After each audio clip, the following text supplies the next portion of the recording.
Good evening, everyone. I'm Roger Younker. And I'm Sara Fraser, coming to you tonight from Borden-Carleton, the Prince Edward Island end of the Confederation Bridge.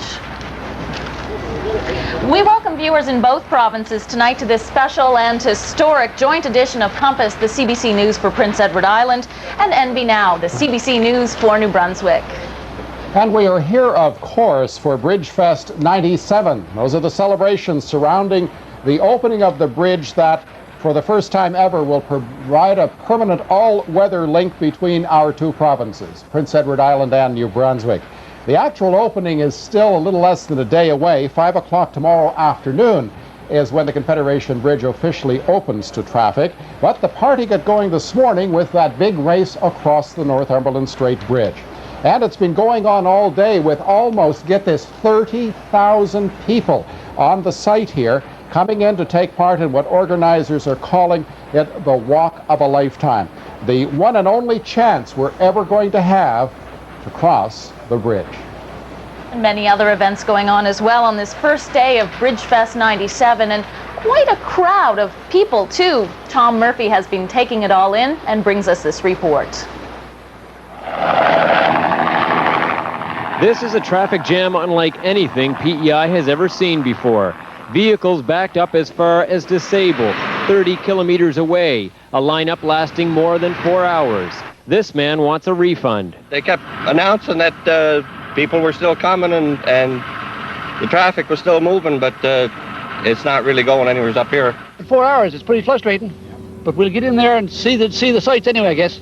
Still, they come. This 101-year-old woman wanted to be a part of history so badly, she hired a cab to take her here. Well, I wasn't going to do anything, and then all of a sudden I said, oh, there's nobody to take me up to see the things, so I'm going to go myself. So I called up the taxis. All of this is causing Marine Atlantic some problems in its dying days of service.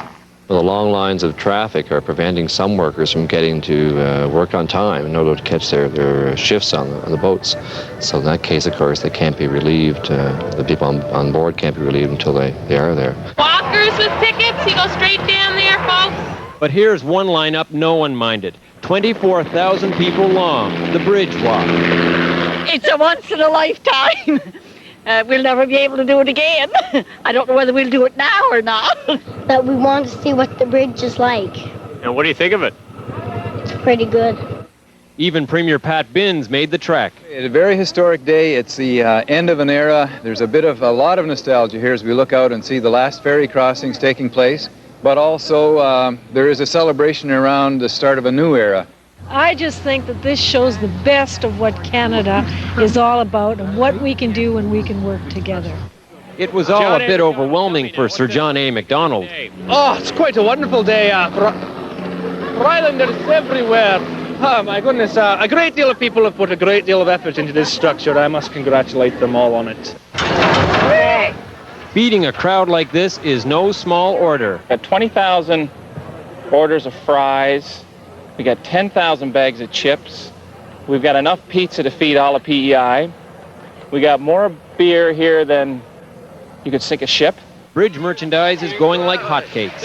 Well, we've been donated 10,000 t-shirts to the Lung Association, and you're looking at the very last ones going out. We sold 10,000. I was there when that gentleman said that 10,000 t-shirts in about an hour and a half to 2 hours. Thank you very much, Tom Murphy, and Tom will be back a bit later in our program if we don't blow off into the Northumberland Strait. Well, BridgeFest is not just for Prince Edward Island, it's not just an island event. New Brunswick is in on it too, and there are a lot of New Brunswickers taking part. People in this province had a lot to do with building it. They had a lot to do with building it in New Brunswick as well. And New Brunswickers are going to be using it too, and many going to be directly affected by it. So it's no surprise that they turned out today to celebrate the building of the Confederation Bridge. We get more on that in this report from Michelle Gennard. On the New Brunswick side, this historic day began in all its splendor.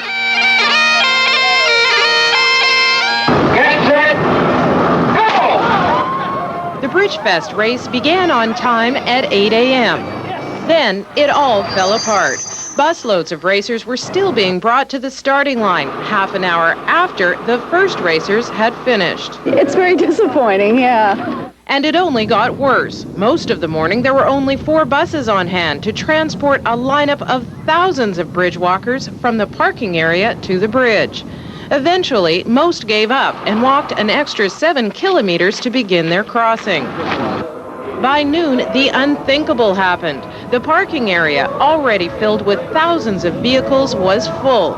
13 kilometers down the highway, these bridge walkers were cheerful, despite a 3-hour wait. I hope I'll get on the bridge, or at least see it. If you build it, they will come. Volunteers were overwhelmed by the turnout. You're looking at between 25 and 30,000 people, and it's phenomenal. And of course, there are always some young entrepreneurs willing to use their family field and a little ingenuity to help lighten the load. Michelle Gennard, CBC News, on the New Brunswick side of the bridge. First of the main events in this BridgeFest 97 came early this morning with the Race of a Lifetime run across the bridge. The starting line, of course, was on the other side at Germain Island, the New Brunswick end. And Nancy Russell now takes a look at how it went. It had been an early morning for many of these runners. The ferry started bringing them across from PEI at 3:30, but no one seemed to mind. Well, I'm from Tidnish, Nova Scotia, just across the way here, and it's something to participate in. It's once in a lifetime. We're from Australia, yes. And how did you end up here today? Well, we were in a running shop and they said that there was a bridge run on and we inquired and here we are. Tim Trussler of Halifax brought his 2 young sons to take part in the race. Well, it's an historic event, and I think this is something they'll remember for the rest of their lives. I mean, they'll be here with their children 50 years from now talking about today. The competitive runners broke away from the pack early and established a fast pace on the uphill climb. Further back, many of the racers were more interested in the view from the new bridge and in sharing the experience with family and friends. Hey, we're having a great time. Perfect Sun day. shining, perfect day. First pig across the bridge. There were several firsts during the bridge race, including the first finisher, Neil Manson of Fredericton, and the first Islanders across the bridge. Way to go. This is history. This is a once-in-a-lifetime chance. And it isn't necessarily about winning or competing. For the rest of the runners, the race was about sharing the experience and a piece of Canadian history. Or even just enjoying the view. It was pretty high. You could see both sides. It was far down, the water. And I didn't really pay attention to the view. I just ran. The final runners crossed the finish line 2 hours after the start. And no matter where they finished, it was a race they will always remember. Nancy Russell, CBC Sports, Borden Carlton. Well, 12.9 kilometers is a pretty long way to run, so a lot of people decided not to run, but to walk instead. A lot is right. Something like 24,000 people walked, if you go by the number of tickets that were sold. Here's Maggie Brown with the Walk of a Lifetime. The walk started from the PEI side around 11 o'clock. Organizers expected about 20,000 people, but it looked like a lot more from the sky. Goodbye. We're going to run across the bridge. It's the last chance for people to walk or to stop to enjoy the view along the bridge. The historical significance wasn't lost on anyone. I think this is great. I'm just glad to be part of history. I mean, I live in Vermont, I'm an American, and I think this bridge is to Canada what the Gateway Bridge was to the United States. I mean, this is an honor. It's history, so we're here with our family. Where are you from? Greenwood, Nova Scotia. You came all the way here for the walk? I'm originally from the island, so we're just here doing a walk. Some high-profile people were walking. If you've had the experience of trying to get to the ferry on time as many times as I have, and been within a minute of the ramp going up, and I am so fortunate to be able to be here today because so many times we took our life in our hands just to make the ferry. I'm telling you. I don't think we'll get all the way across, but we'll get a little further. 5-week-old Ashley Collins' dad worked on the bridge for 3 years. He had to get up every morning around 4:30, 5 o'clock to be here for around 7, and he didn't come home until usually 9:30, 10 o'clock at night. So they were long days, but it's come to an end, so we're pretty happy. Other people didn't make it to work today. It's just wonderful. There's so many people. I'm calling work. I'm sick. Honest to God, I'm sick. I just feel dreadful. Right up until the last moment, people were taking the last walk on the bridge. Everyone agrees it's a great day for a walk, even if you don't make it all the way over to the other side. Maggie Brown, CBC News, walking on the Confederation Bridge. Thank you very much, Maggie Brown. It's time now to see where all this wind came from as we join Prince Edward Island weatherman Kevin Boomer Gallant. The highest point of the Confederation Bridge, he tonight is on the navigational span. That's right, Roger. We're here at top of the bridge, the center span, the navigational span. And boy, it is windy here. And just talking to one of the cameramen that's been up here since 7 o'clock this morning, the winds have increased all day. And these guardrails here, cement ones, are wind deflectors, better deflectors for the east or west wind. But we are getting a south-southwest wind coming right from the Brunswick to Prince Edward Island. But that's not so bad because some good weather over here after clouds all day is heading towards Prince Edward Island. Maybe a brief shower overnight tonight, but it looks like the sun is going to come back out tomorrow afternoon and stay for 3 or 4 more days. I'll be back a little later in Compass from the middle of the bridge, the navigational span, with all those good-looking weekend weather details. A little geography lesson may be in order here. Thank you, Kevin Boomer Gallant. We'll catch up with you later. A little geography lesson in order here. Over here on the PEI side, it's just a stone's throw from the ferry compound to the end of the bridge here. So things are going to look pretty much the same when you're driving across the bridge. But on the New Brunswick side, they're quite a piece from where the ferries dock. It's called Germain's Island. Local people know it as Merrill's Island, after the man who used to run the lighthouse there.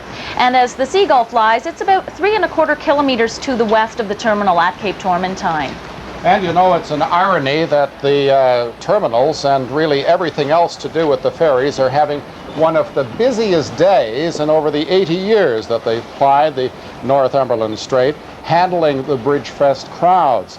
And amid all the celebrating, there really tonight is a touch of sadness from this side and from Cape Tormentine, because the opening of the bridge tomorrow at 5 o'clock will mean the end of the ferries. And for some 650 people, that is the loss of their job. Tom Murphy tonight, as he takes a look at the economic and the emotional cost of the Confederation Bridge.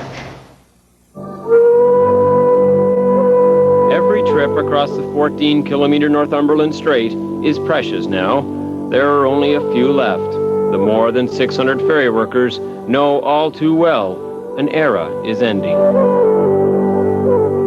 I guess everybody's had people die in their family, myself included, my wife. And it's a very deep sadness and a very hollow feeling in your stomach, and that's, I imagine, in 99% of the people here, that will be there. Now these people's immediate concern is finding another job, a tough task in a province with an unemployment rate of 16%. The workers try to make the most of training paid for by the ferry company. Really gave me the push to go ahead and do it. I've been thinking about it for a long time, and now I have to do it, so it was kind of a little bit of incentive to go ahead and do it.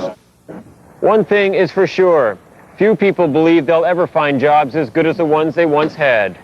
The $35 million government subsidy that helped run the ferry system gave people here good wages, good benefits, and 2 free meals a day for some of the crews. In turn, those workers spent their money here in this community. Now with the bridge, that $35 million government subsidy goes to Ontario investors who helped finance the project. There's a feeling here that a promise to the community of Borden Carleton has been broken. One of the conditions of the bridge contract, redevelopment for the town, hasn't given the boost they had hoped for. The chair of the community, a ferry worker himself, hopes people can hang on. And I think we have to stay positive, and I'm confident there will be some things happen, but it will take certainly 5 years to catch up on a lot of the job loss that's in this particular area. I'm not going to worry anymore. I did that a long time ago. While some here are coping with the change, others harbor a stubborn resistance, even refusing to cross the bridge. I mean, I've been around a while, and I can't stay around forever. And I would just like to, you know, leave with the ships in mind as the way I cross the Northumberland Strait. Because I firmly believe that that's the way it was meant to be. Tom Murphy, CBC News, Borden, Carleton. Joining us now from the center of the bridge, NB Now's Terry Segay. Hi, Terry. Hi, Sarah. How are you? Hi, Roger. You're not blowing away out there. I've got 3 people holding my ankles here, keeping me. Oh, one of them. Oh, no, they're okay. They got me. They got me. Tell me about your day briefly. You've been working in and about the Cape Tormentine, Germain Island part of our story tonight. What's been happening there? Well, our plan was to, as you know, do our segment of the program from Germain Island, but a problem developed with our optic link, and we were forced to hijack a golf cart, all legal, mind you, and zoom up the bridge to the center where we met Boomer, and here I am.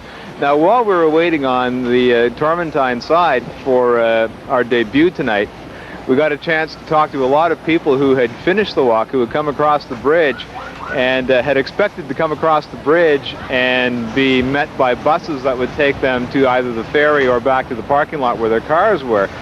Well, for various reasons that you probably already know about by now, there weren't enough buses, and people were starting to get quite concerned, and tempers were starting to get a little bit short, but the Mounties came on the scene and calmed everybody down and said, look, we know this is not what you expected, but we're doing the best we can. And at least at that point, people thought that, okay, here's someone telling us what's going on, and yeah. Okay, Terry, besides frustration, the bridge is also going to mean opportunity on both sides. And here on the island side, we've been hearing a lot about increased tourism. 25% is the latest figure. And the benefits, of course, to be gained from cheaper and faster transportation of our products.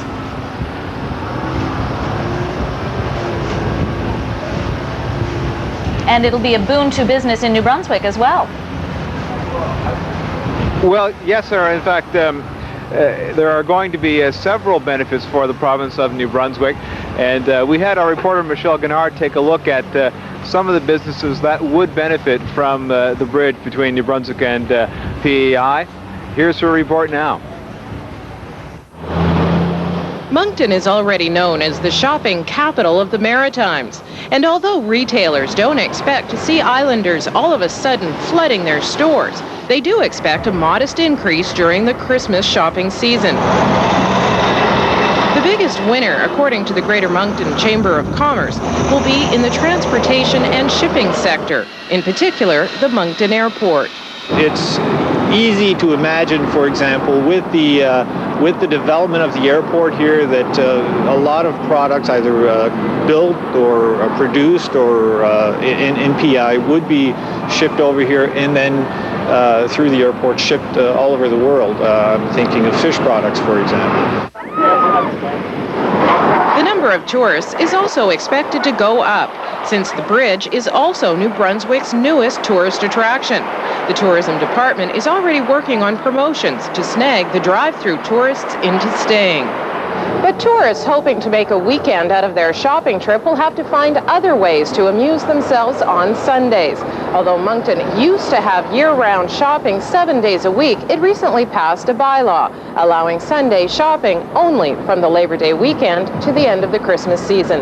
Michelle Guinard, CBC News, Moncton.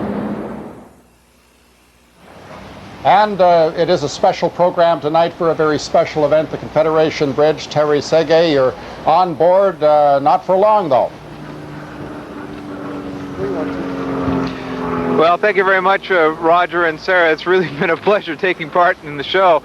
And to all the people who are watching from the New Brunswick side, we're going to return you now to MB Now and Jeff Britton, our studio in Fredericton. Bye-bye. Bye-bye, Terry. Thanks for those watching in New Brunswick, and for those in PEI, please stay with us. Yeah, because after these, we're going to take a look at the day's news here on Prince Edward Island, and of course, much more on the opening of the Confederation Bridge.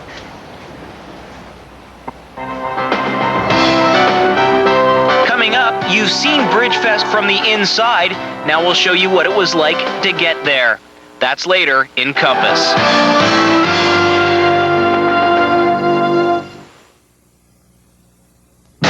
Special edition of Compass, live from Borden Carlton and BridgeFest 97, the opening ceremonies for the Confederation Bridge. Welcome back, everyone. Well, this is the story on Prince Edward Island today, but certainly not the only one. Taking a look now at what is making news this day, disbarred lawyer Dean Shaw was sentenced earlier today.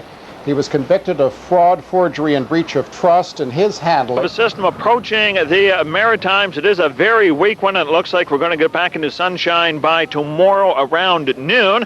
But meanwhile, let's check weather conditions around Prince Edward Island this afternoon. Here in the Summerside area close to Borden Carlton, we had a mix of sun and cloud at 16 degrees. Charlottetown mainly cloudy at 18. Tignish 13. East Baltic 8 with lots of clouds. We're here today for BridgeFest 97. And a lot going on, and that is an understatement. It's been a wonderful day. Matthew Rainey now with a look at just how people got through the crowds today just to be a part of BridgeFest 97. Driving into Borden Carlton this morning was a slow trip. Traffic was backed up for miles, and that meant Robert Matart had a big job on his hands. Sure. This is worse than any ferry traffic we've ever had. 15, 20 minutes, people are getting a little more anxious now with the time getting closer to the walk and whatever. Traffic this morning, they weren't anxious, but they seem to be getting a little annoyed now with it. Well, apparently on the radio there's a 6-mile lineup back behind us now, so I hope it's worth it. Most people reported well over an hour wait in traffic. When they did finally make it through, it was time to find parking. The fabrication yard where bridge pieces were built has become parking central. There are 7,000 spaces here, another 3,000 in a farmer's field. I've seen thousands of people, thousands. Right straight down, sir, and there's people down there that'll shuttle you to and from the link. Away from Vermont. I came all the way from Burlington, Vermont. All I need is $5. Thank you very much. Confederation Bridge All rules. right. They'll park in the parking area at the fabrication yard, and from there they're bussed up, shuttled to the bridge or to the ferry. They're finally connecting Canada to PEI. Gotta go. There are 35 school buses acting as shuttles. Most are 50-seaters. I probably transported around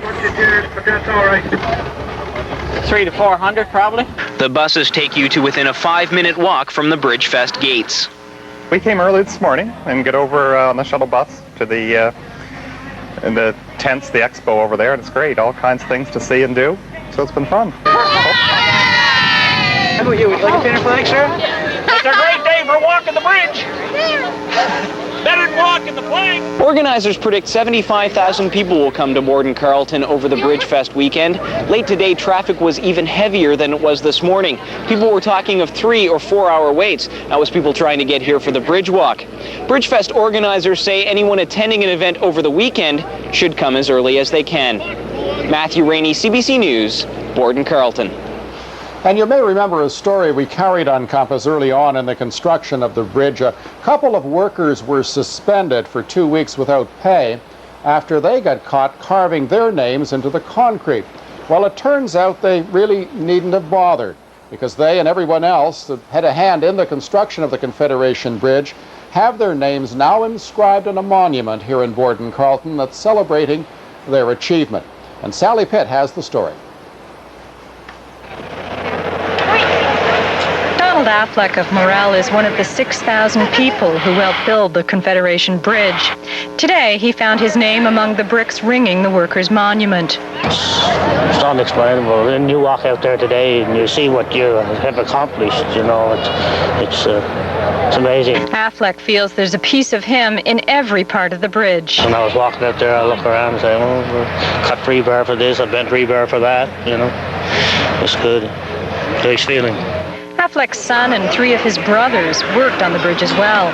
He says the project felt like a real family affair. It was just like a one great big family when you worked here anyway, you know. Everybody got along great. It was good. Affleck has been out of work since last fall. He hopes the bridge will bring more permanent jobs to the island in the future. The monument commemorates those who made this engineering masterpiece a reality. There will be a separate monument for the 3 workers who lost their lives during construction. Sally Pitt, CBC News, Borden-Carleton. And the building of the Confederation Bridge was by any standard a mega project. Almost $1 billion, more concrete than has ever been poured in one place in maritime history. In fact, the biggest single construction job ever undertaken in this part of the country. Tonight, Tom Murphy takes us through that building process and tells us that there's more to the Confederation Bridge than meets the eye. The Confederation Bridge is a structure unlike any other. At 12.9 kilometers, it's the world's longest multi-spanned bridge across ice-covered waters, a feat some said could never be done. This offer from SCI, a Calgary-based consortium, Straight Crossing, believed it could do the billion-dollar job.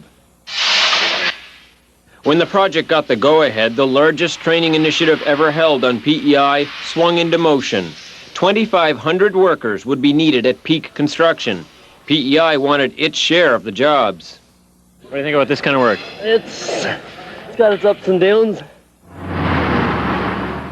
The company turned this once pastoral farmer's field into a mega construction site.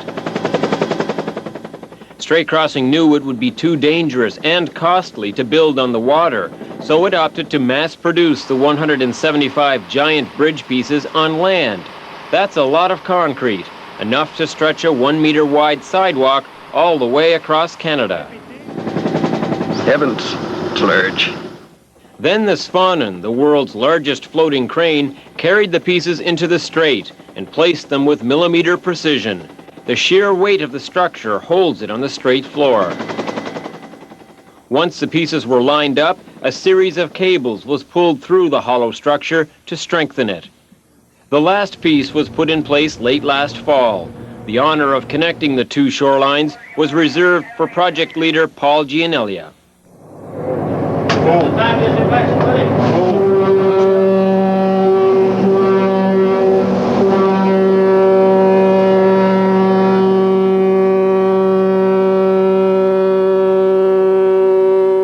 To the province of Prince Edward Island and New Brunswick, here's your bridge. Tom Murphy, CBC News, Borden-Carleton, PEI.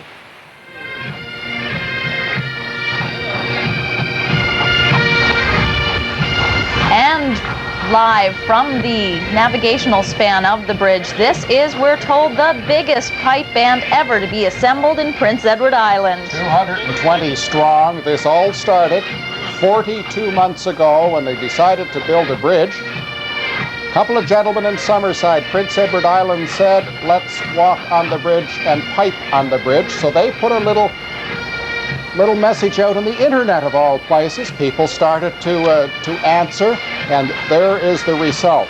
220 pipers this evening on the Confederation Bridge, representing all provinces and representing every pipe and drum corps that's ever played in Prince Edward Island, including the Royal Air Force, I should say, not the Force. Tom Hunter, the RAF, the last original piper at 76 years of age, phoned the organizers in Summerside the other evening and said, I'll come, and he's in that group tonight as we see the Canadian flag. And there they are. Wow, what a beautiful sight. Let's hear them for a moment with the 220 Confederation Bridge Pipe Band.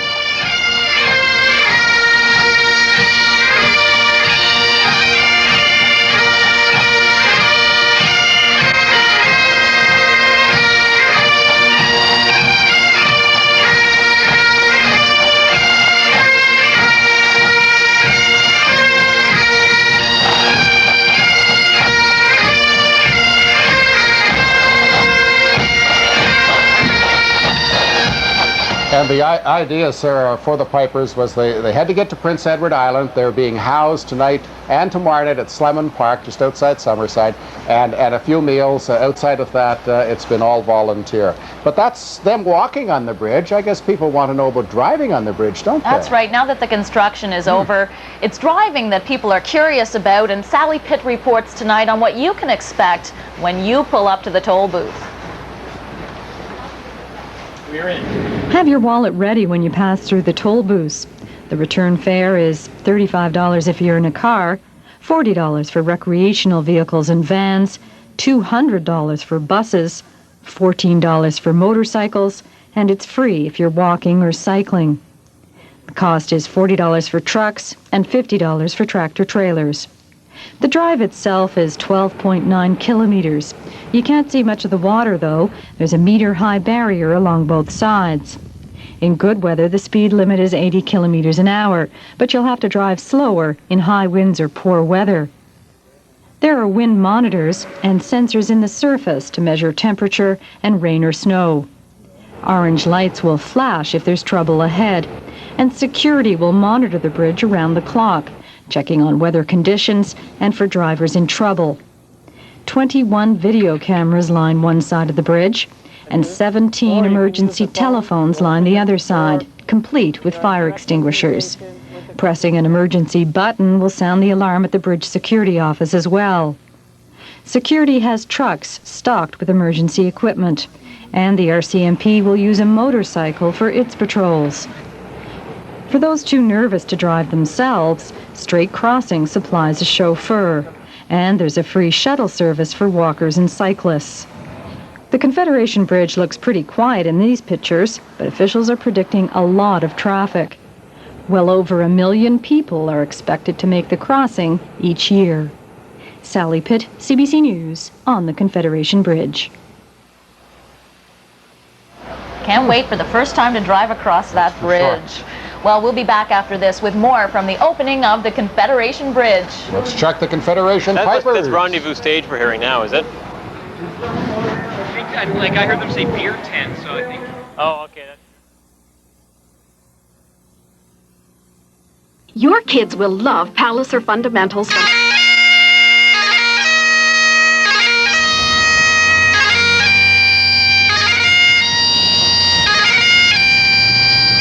It must be quite an experience for the Confederation Pipers to be out on the Confederation Bridge this evening. We're back here at Borden Carlton, just at the foot of the famous Confederation Bridge, just about the end of day one of BridgeFest celebration. A lot happening tonight. Things far from over. Tomorrow, Sunday, Tom Murphy is standing by, Sarah, with a rundown of what's still to come. There's lots going on. Tom, what's happening tonight? Well, tonight they have a full lineup of activities here, of course. There are video games and things for the children and so on to play, leading up to what is one of the bigger concerts of the weekend. The Shorter Shore concert goes tonight, including such acts as the Rankin Family, Barishwa, Great Big Sea, just to mention a few. There will also be a concert following that at Rendezvous Stage going till 1 a.m. So lots of activity happening tonight. The Interpretive Center here behind me is one of the locations where people are visiting here at Gateway Village. There's a museum inside and people are checking things out there. Food tents are busy, as is the beer tent, and lots of activity happening here. Tomorrow, of course, there's the big day. The inaugural drive starts at about 12:30 or so. Still not sure whether the Prime Minister is going to show up or not. One of his ministers, Jean Merlot, was in town today. Ms. Merlot says that there is some question he may not be here as far as she knows. But the inaugural drive will get underway at 12:30. There will also be featured the Snowbirds will make an appearance here. And then that will wrap up about 2 o'clock or so. And then the bridge opens to the public at 5 o'clock tomorrow afternoon, and PEI enters a new era of transportation. Now, Tom, if you can hear me, you've been covering this story for many years. How does it feel to have the story pretty much over with today? It's really quite an unbelievable feeling. You know, I mean, I grew up here hearing people say, oh, I'll never see a bridge in my lifetime. I traveled back and forth very many times on the ferries, and to follow this project all the way through, and today to see it completed and to see people touching the bridge and kicking it and making sure that it's stable and all the rest of it, and really sort of internalizing what has been a project that's been talked about for years, in fact, generations. And it's really quite something. It's special to see a project like this come to a conclusion. Crowds tonight, they're expecting a big turnout for the concerts, and hopefully the weather will bear with us here, and it is getting a little windy right now, but people are making their way to the actual concert site here for the Shore to Shore concert, and they are expecting a big crowd and a big time here at Gateway Village. Yes, thank you very much, Tom. You're welcome. And we just saw people there entering the area for the concert tonight, I think at the main stage, just starting to let people through with Shore their to tickets. Shore, and viewers that are coming for the 8:30 concert tonight, wear a good heavy sweater. It's windy here in Borden Carlton. Right. I just had a moment. I mean, this is a celebration on the one hand, but it isn't on the other. There's a big boat just docking over my right shoulder or camera left here. It's called the Abbey. You know, not too many more times it's going to come in. And when I just happen to turn around, there's the Abbey. Oh, wow. And you see just behind us here's the bridge, and that's the telling story, if you will. I mean, it's unbelievable when you see it just that fast. Kevin Gallant out in the middle part of the bridge still. A final comment? Well, that's it here from the top of the Confederation Bridge and Navigation Span. It's been a thrill. Enjoy the rest of BridgeFest, Prince Edward Islanders and New Brunswickers. Thanks. Good night. Good night, everyone. Thank you for being with us on this historic occasion. Thank you. Have a great weekend, everybody.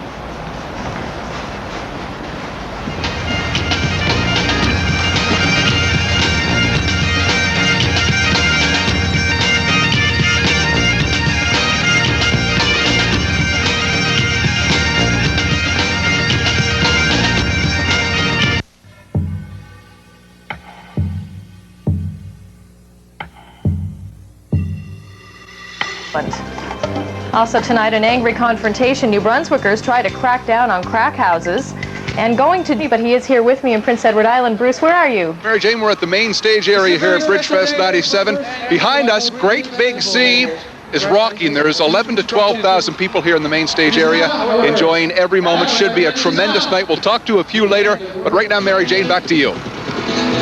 Thank you, Bruce. And first to the news. Change forever. The Confederation Bridge now doesn't officially open to traffic until sometime tomorrow afternoon around 5 p.m., but the opening festivities certainly get underway with a bang today. With a look at the day's events, good and bad, here's Tom Murphy. 12,000 people having a whale of a time tonight on Prince Edward Island. All right.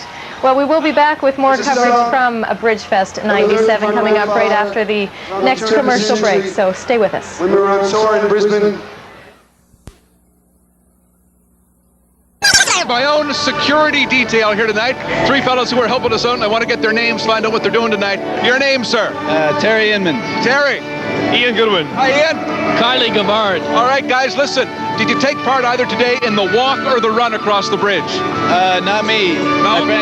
I did the run this morning. How was your time? An hour and 5 minutes. That's not bad. Not bad. 12.9 kilometers, right? Yeah. How about you? I did the run. I did it in 48 minutes. Did you really? Yeah. Did he really? That's superb, huh? You must have finished, what, top 10? Top 50. Good for you. Good for you. Well, listen, a lot of folks did the run today, about 2,500. 22 to 24,000 did the walk. And here is Maggie Brown with the report. The walk started from the PEI side around 11 o'clock.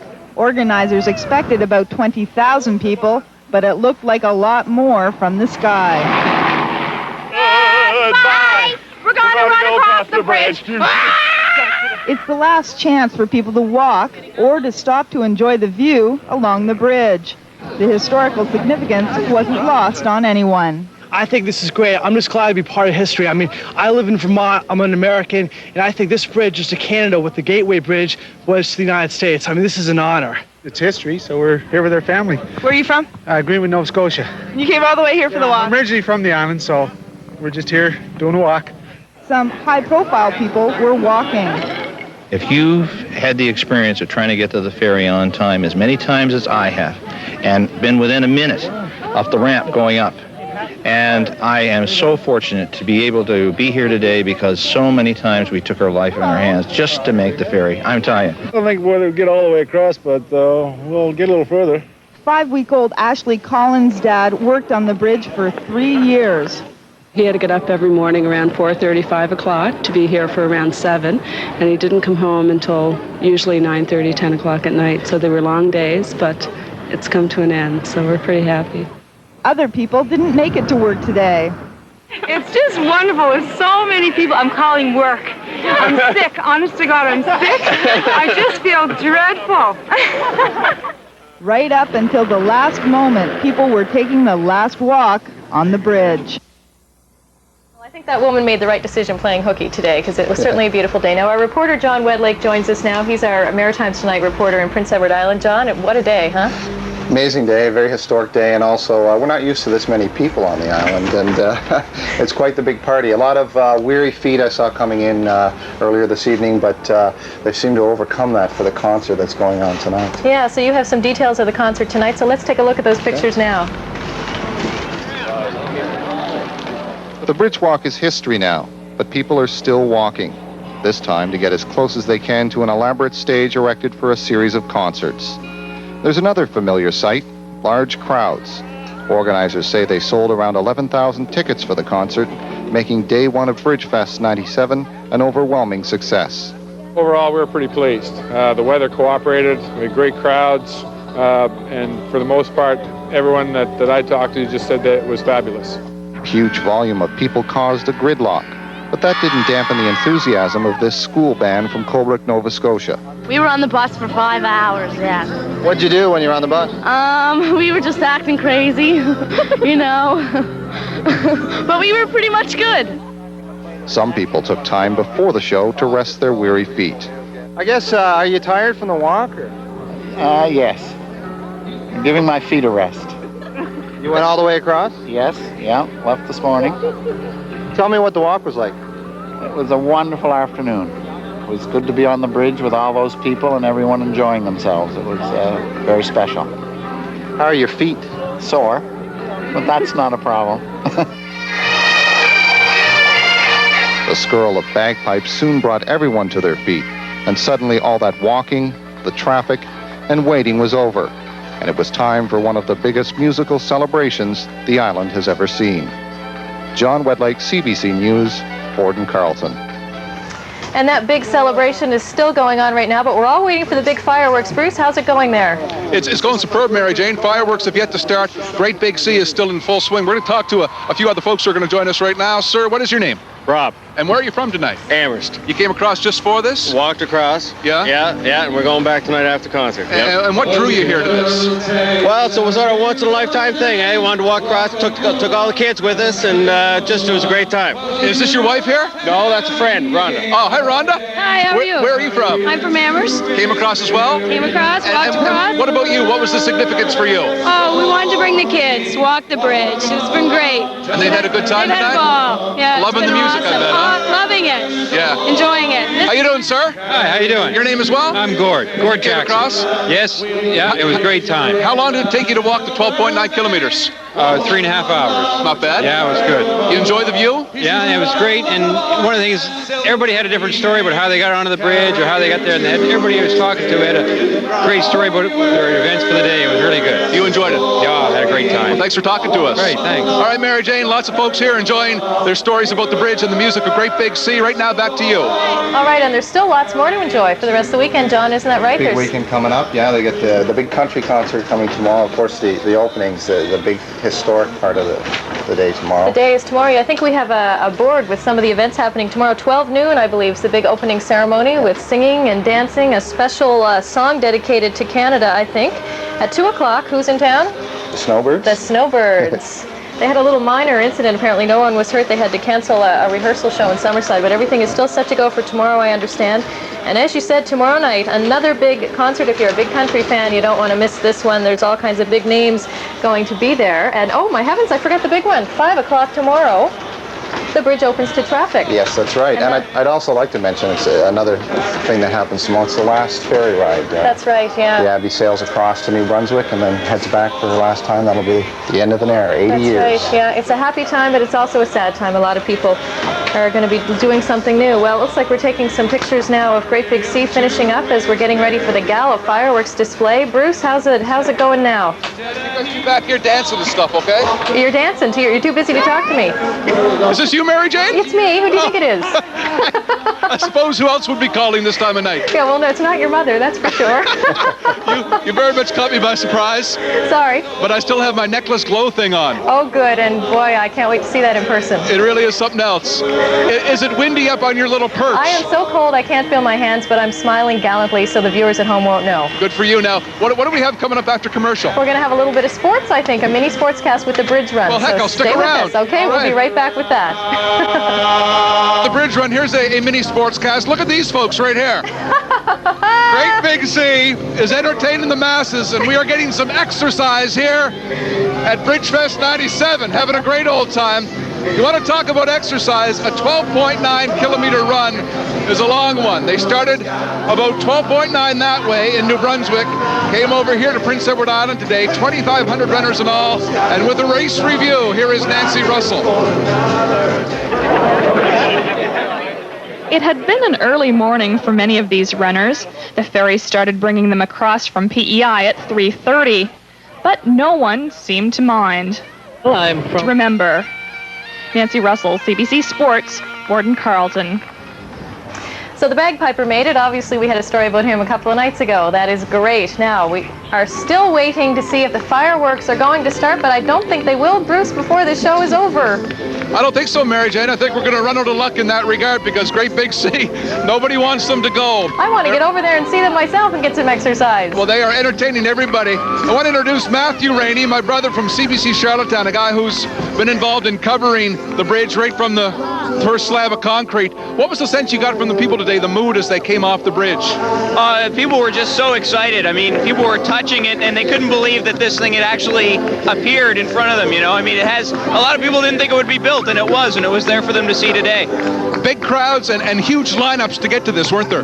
Huge. Traffic was backed up. People were waiting like 3-4 hours in some instances, but everyone I talked to said it was worth the wait. Some people, I guess, didn't make the bridge walk they wanted to, but a lot of people did. All right, Mary Jane, you walked on the bridge today. What were your recollections and thoughts? I wore the wrong shoes. What, they didn't match the bridge? No. Sorry. Between Borden and Cape Tormentine, New Brunswick are going to be docking for the last time. And the first vehicle will make the 12.9 kilometer crossing across the Confederation Bridge. Prince Edward Island, with that change, will move into a new era. Still an island, but no longer isolated. Yesterday, Islanders came out in the tens of thousands to recognize that. They sensed that it was a part of history. They really wanted to be a part of it. They really wanted to share in what was a momentous occasion. The mood was quite jubilant here, although there were some people who were stuck in a very long traffic jam along the Trans-Canada Highway. For them, the mood was not a little more subdued. Sure. Great to have an event that's so popular. But yesterday's celebration was more spontaneous. Today's is the official ceremony. This is where you'll see the politicians cutting the ribbons. We have musicians and dancers at the BridgeFest stage all ready for you, and lots of people. And among the people this afternoon is Roger Younker. Hi, Roger. Hi, Norma Lee and Brampton. Thanks very much. I'm out in the crowd here. There's a bit of a rehearsal going on the main stage. You know, this is a day most Prince Edward Islanders never thought they'd ever see in their lifetime, because we Islanders know what it can be like in the middle of the Northumberland Strait in February. When we sit back, we look at the bridge, and we all marvel at what has been accomplished here between New Brunswick and Prince Edward Island in the last 3.5 years. And you know, that's why we're here today. We're here to celebrate with hundreds of other Islanders. We're going to have a great stage show. It's going to be a bit noisy, helicopters all around. It's going to be a great afternoon, normally.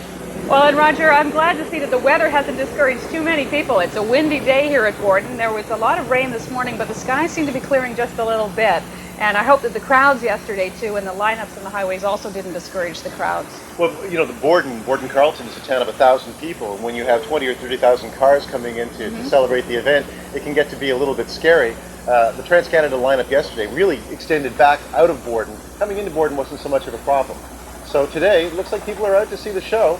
And we will be seeing the dignitaries crossing the bridge very shortly. We did see the Honourable Deanne Marlowe, the Minister of Public Works, and the Premier of New Brunswick, Frank McKenna, a little while earlier, tentatively looking at the side of the bridge, the opening of the bridge in New Brunswick. It's almost as though they were trying to decide whether it was too windy to cross the bridge on this day, but I think that they look brave enough that they can do it. They're going to have to do it. And this is the bridge that we're here to celebrate, the Confederation Bridge. This right now is a privately owned bridge, owned by Strait Crossing Incorporated. 35 years from now, this bridge is going to be turned over to the federal government.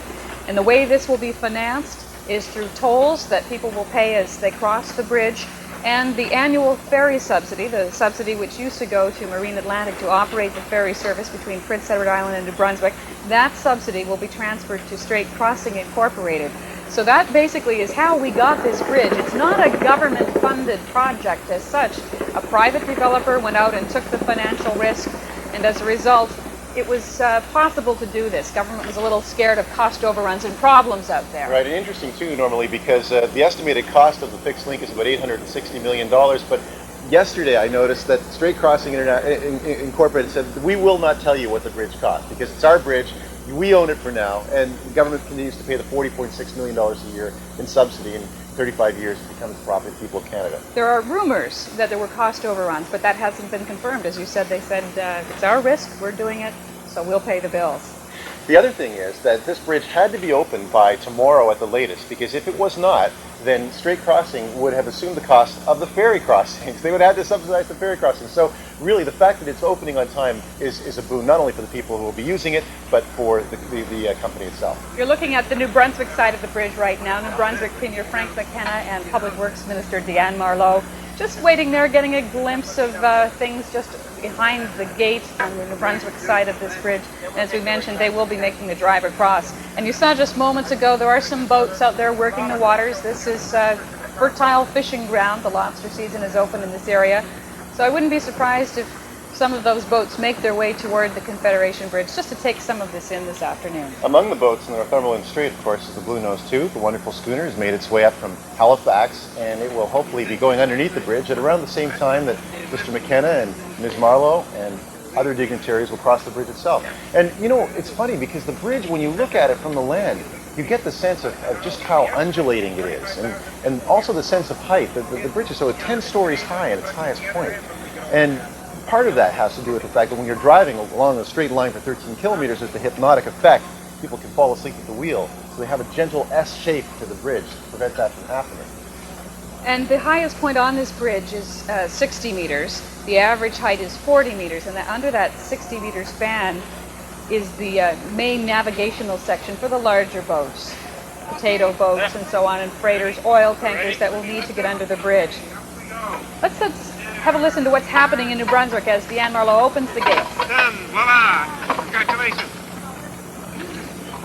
That's big still. Turn them around like this.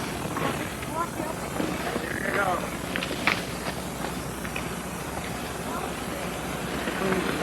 There he goes. The first man. You can be jumping to that. That's not.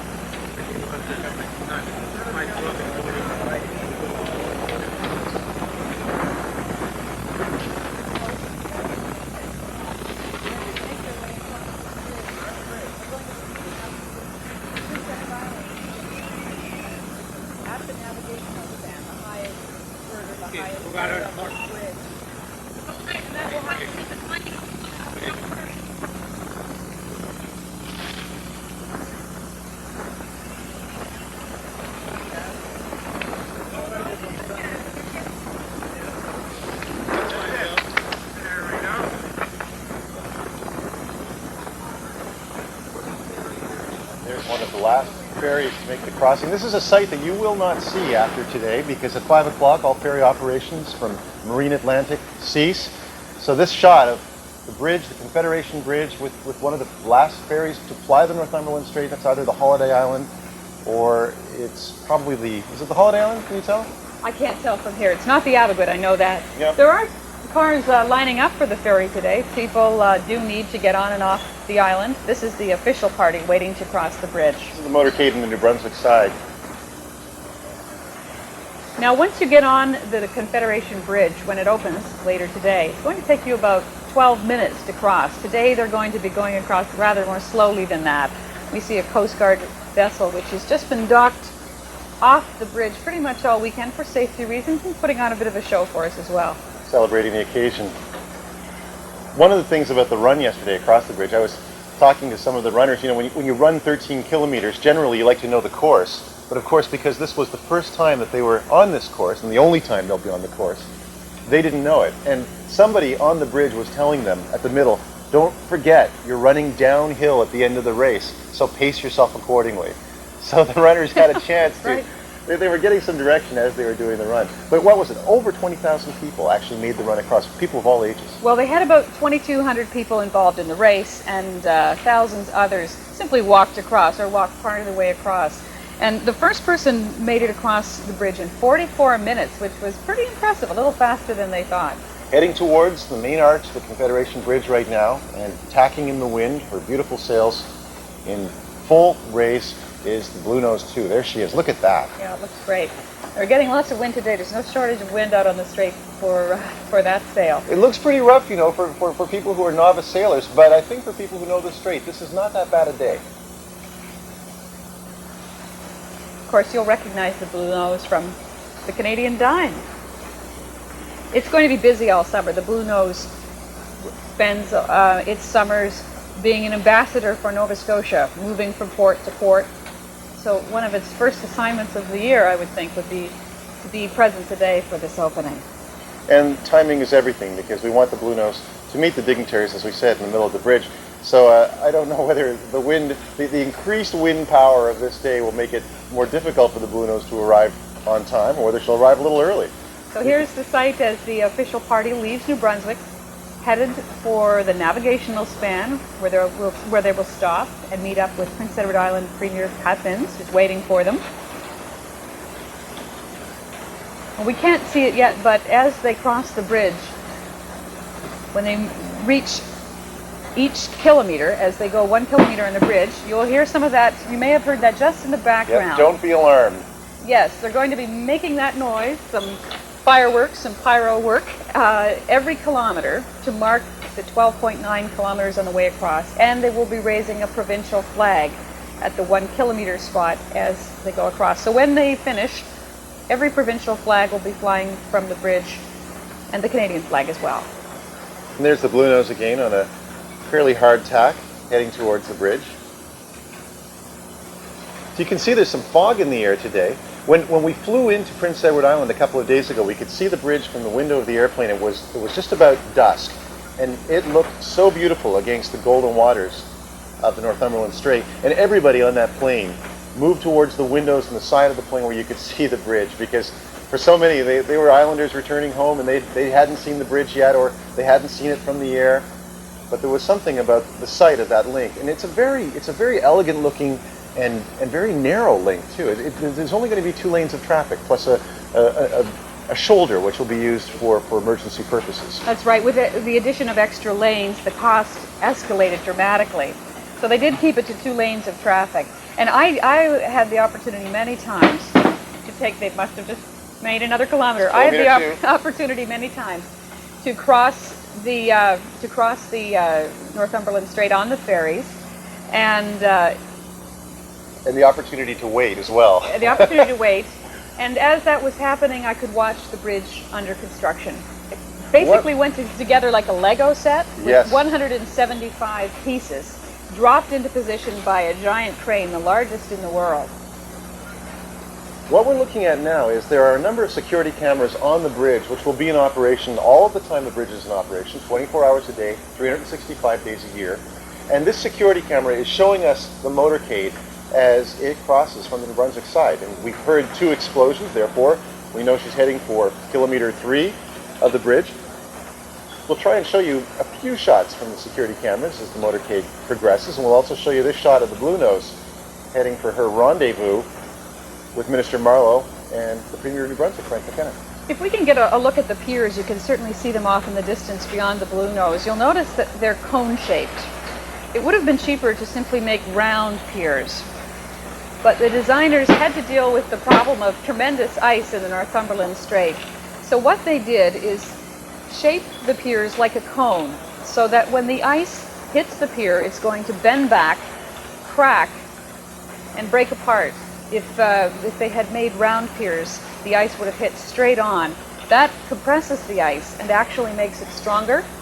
So that's one of the keys to the design of this bridge, Right. one of the keys to make it safe in the Northumberland Strait under such heavy ice conditions in the winter, the shape of those piers. And we've found actually with the ice in the strait so far that these piers have functioned the way that they're supposed to. So the breakup of the ice has happened the way that the engineers told us it would happen. So far. The So thing far. is, it hasn't been tested under extremely heavy ice conditions yet. It's just a coincidence that for the past 4 years or so, there hasn't been a particularly heavy ice year in the Northumberland Strait. So there are still skeptics out there who wonder just how this is going to stand up to the ice, because it does have tremendous force. And there are also people who wonder, will this bridge delay the ice leaving the Northumberland Strait? Right, which would be an environmental concern as well. For the fishermen, because they would be delayed getting on the water in the Sure. spring, and for farmers as well, because if the ice was to stay in the strait longer, it can affect the microclimate, cool things down just a little bit, and that can be a real problem for farmers. One of the things that we noticed here in Prince Edward Island is how the image of the bridge has already been incorporated as a symbol by the island life and by the people who try and represent the island to the rest of the world. And here we have now two Canadian symbols about to meet, a new one and one that's venerable and part of our culture. Blue Nose 2, heading under sail, underneath the Confederation Bridge, and the bridge itself with its beautiful links. The ferries used to be a symbol for Prince Edward Island. You have to wonder now if you'll see the picture of the bridge representing Prince Edward Island and how quickly it will take the rest of the country to start to identify the distinctive shape of the Confederation Bridge with Prince Edward Island. But it is certainly expected to be a tourist magnet this year. Sure. Over the long run, they think it's going to increase the number of visitors to Prince Edward Island by 25%. It's simply just that much easier to get here. And this year, if yesterday is any indication, the bridge itself is a tourist attraction. It is one of the longest ones in the world. It's the fourth longest, and the only one of its kind built in such harsh conditions in a body of water that has so much ice. Here are the wooden decks, Blue Nose 2, as she heads underneath the Confederation Bridge in full sail. And above, on the bridge itself, are the dignitaries crossing in the motorcade. We've been hearing the explosions marking each kilometer of crossing.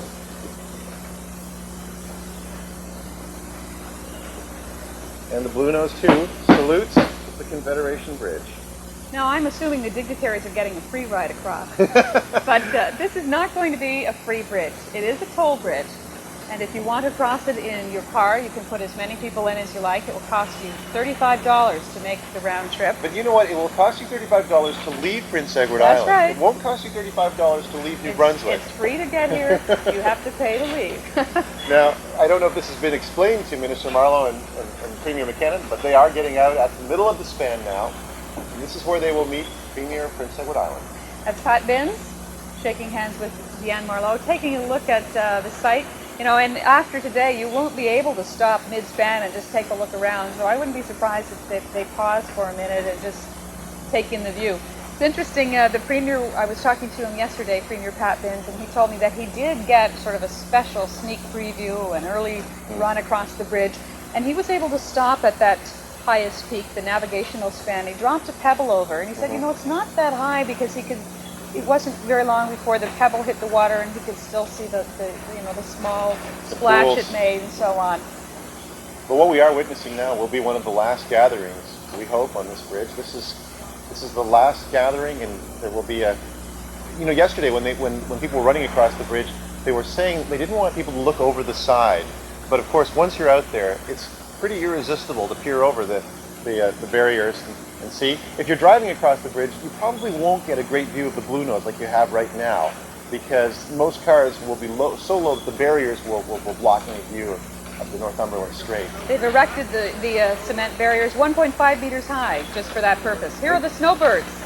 Here's another salute to the Confederation Bridge from another Canadian symbol. Now the idea here is that the snowbirds are going to be making a pass over the navigational span as the Blue Nose 2 sails under. So they're coordinating that right now. Fortunately, I guess the weather is clear enough that the snowbirds can fly. We're lucky to have them here. Blue Nose will have to jibe again to get back under the bridge, I think, under sail. Not only are we lucky to have the snowbirds here because of the weather, but they did have an accident earlier this week at an air show in New York.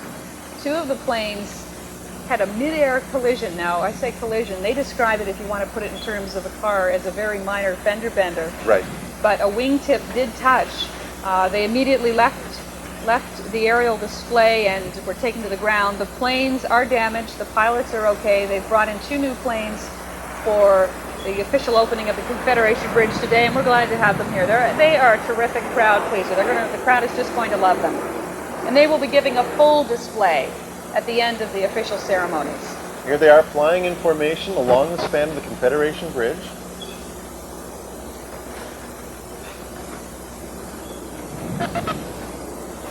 You can see them against the Whitecaps in the Northumberland Strait.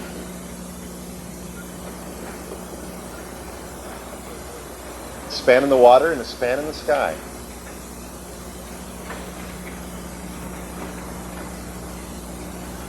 So there you have it. The handshake, the center span, smiles all around.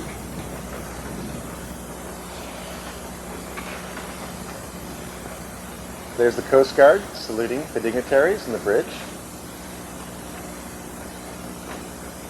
And watching this at home, by the way, is a fabulous venue for the Confederation Bridge. Our helicopter in the sky has been bringing us some terrific shots. And I'm sure that if you're taking the ferry across today, too, you'd get a pretty good view. Well, what good sports these politicians are to be standing in the wind like this. I'm sure it's windy enough here in Prince County. I'm sure that in the middle of the bridge it's even windier. It's one of the things that people were saying yesterday on the run, that the wind did pick up when you're out in the middle of the Northumberland Strait, as I would guess it would. Yes, they're taking their time making their way across the bridge. They were due to arrive before now, but they're pausing, taking in the view. Some concern about actually wind in high winds in crossing the bridge. I don't know how high the winds would have to be, but if they get too high, they're going to prohibit empty trucks and motorcycles from crossing the bridge without any help. They would probably drive you across in another vehicle, but that won't be allowed if there's very high winds.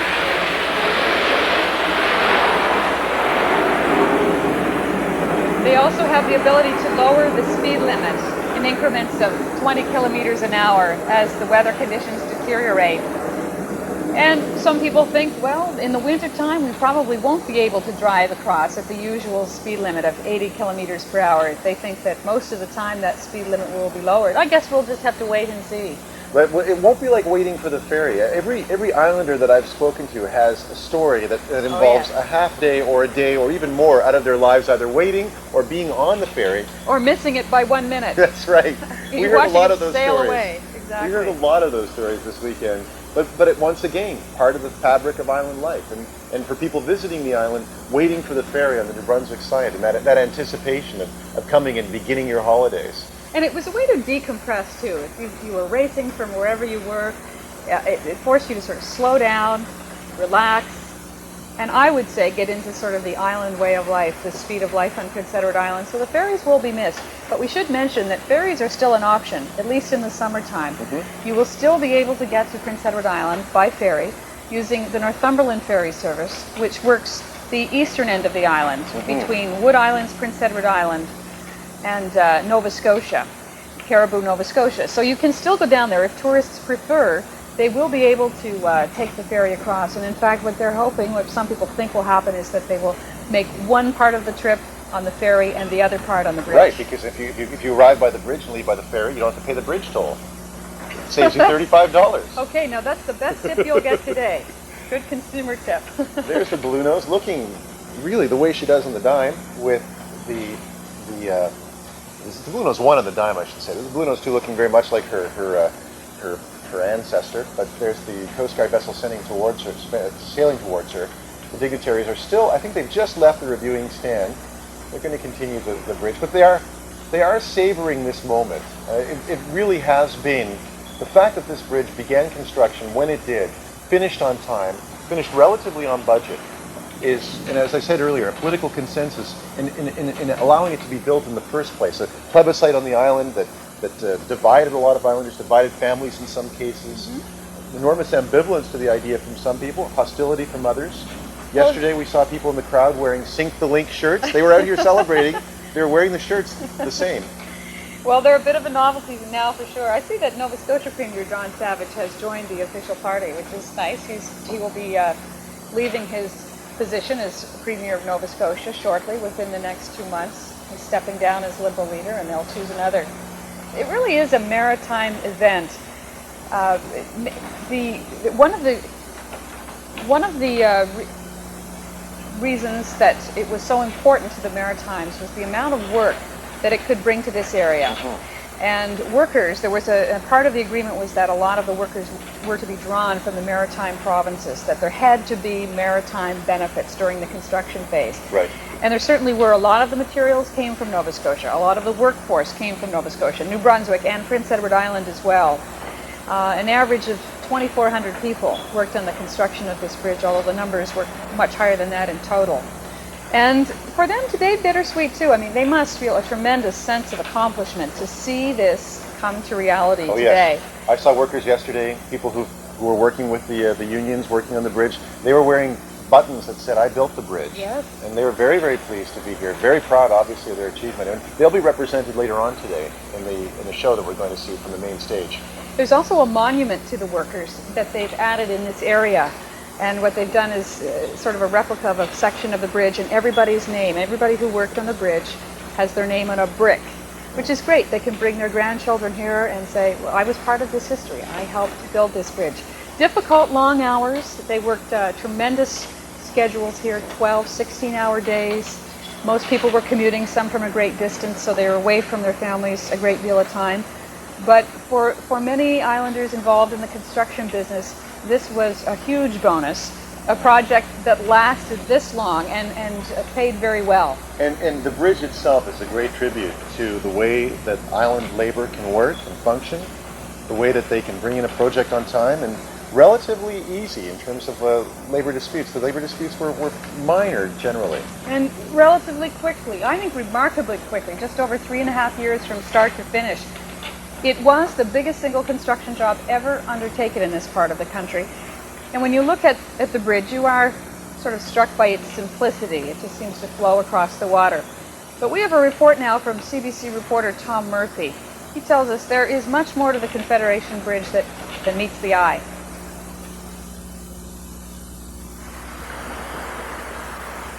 The Confederation Bridge is a structure unlike any other. At 12.9 kilometers, it's the world's longest multi-spanned bridge across ice-covered waters, a feat some said could never be done. This offer from SCI, a Calgary-based consortium, Strait Crossing, believed it could do the billion-dollar job. When the project got the go-ahead, the largest training initiative ever held on PEI swung into motion. 2,500 workers would be needed at peak construction. PEI wanted its share of the jobs. What do you think about this kind of work? it's got its ups and downs. The company turned this once pastoral farmer's field into a mega construction site. Strait Crossing knew it would be too dangerous and costly to build on the water, so it opted to mass produce the 175 giant bridge pieces on land. That's a lot of concrete, enough to stretch a 1-meter wide sidewalk all the way across Canada. Heavens, it's large. Then the Spannen, the world's largest floating crane, carried the pieces into the strait and placed them with millimeter precision. The sheer weight of the structure holds it on the strait floor. Once the pieces were lined up, a series of cables was pulled through the hollow structure to strengthen it. The last piece was put in place late last fall. The honor of connecting the two shorelines was reserved for project leader Paul Gianelia.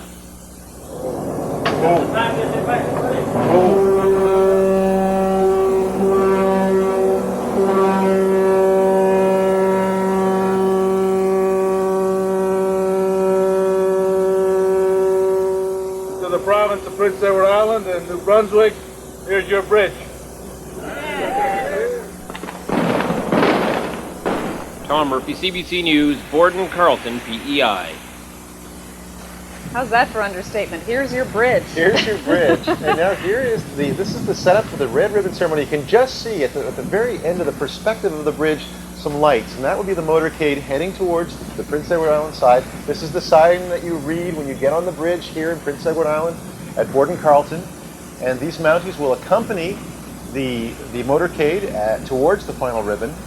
And the motorcade, as we mentioned earlier, is Premier McKenna, Premier Binns, the Lieutenant Governor of New Brunswick, Margaret Trenholm Council, the Lieutenant Governor of Prince Edward Island, Gilbert Clements, and we also saw John Savage. That's right. Premier of Nova Scotia. The Prime Minister was originally scheduled to be part of that official party, but as we all know, we're going to the polls on Monday, June 2nd. So it looks like the election has interfered somewhat. The Prime Minister's schedule today is to be at a series of rallies at airports in Quebec, and that's until 7 o'clock tonight. So but no because Prime the Minister. Prime Minister had to cancel, it meant that Romeo Leblanc, who actually would probably have a lot to do with this ceremony otherwise, could not come because they really couldn't be involved in the same production together this close to an election. That's too bad because the Governor General of Canada would be welcome here, and obviously this is his part of the world. So the welcoming ceremony waiting on the Prince Edward Island side of the Confederation Bridge.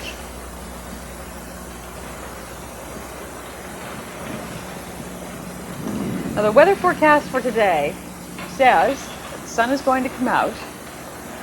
We're going to have some sunny periods.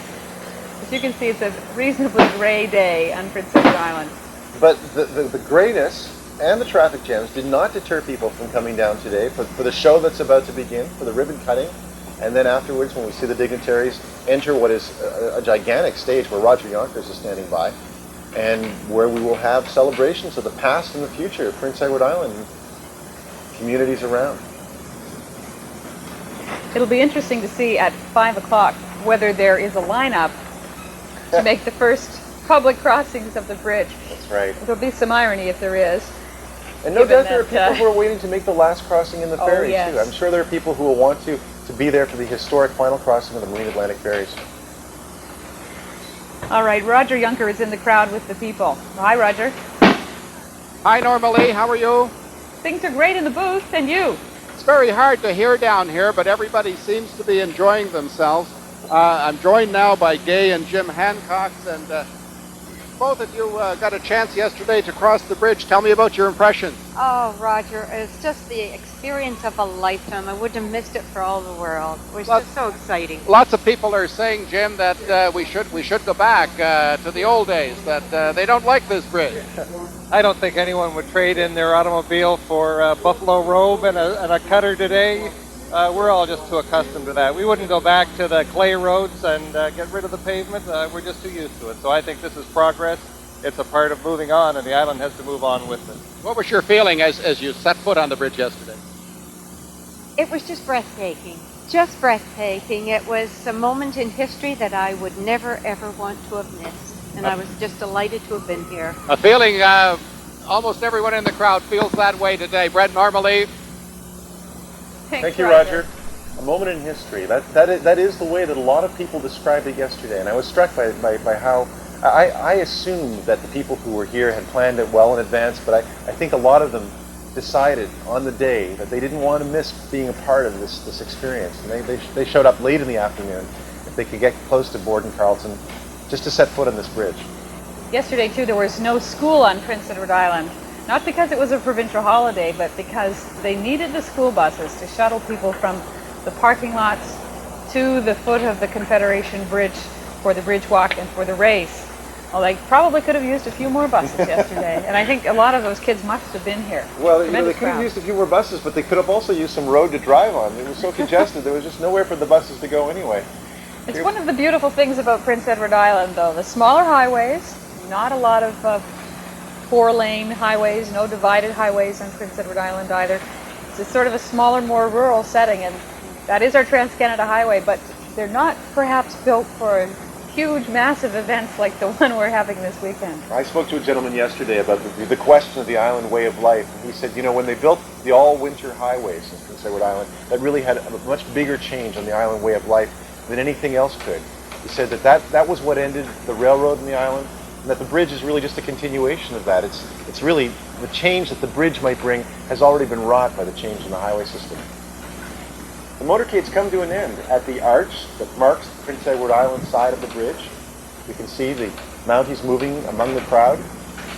Dignitaries are getting out of the limousines, and a crowd of islanders, I think, waiting to catch sight of the ribbon cutting and to catch sight of the dignitaries.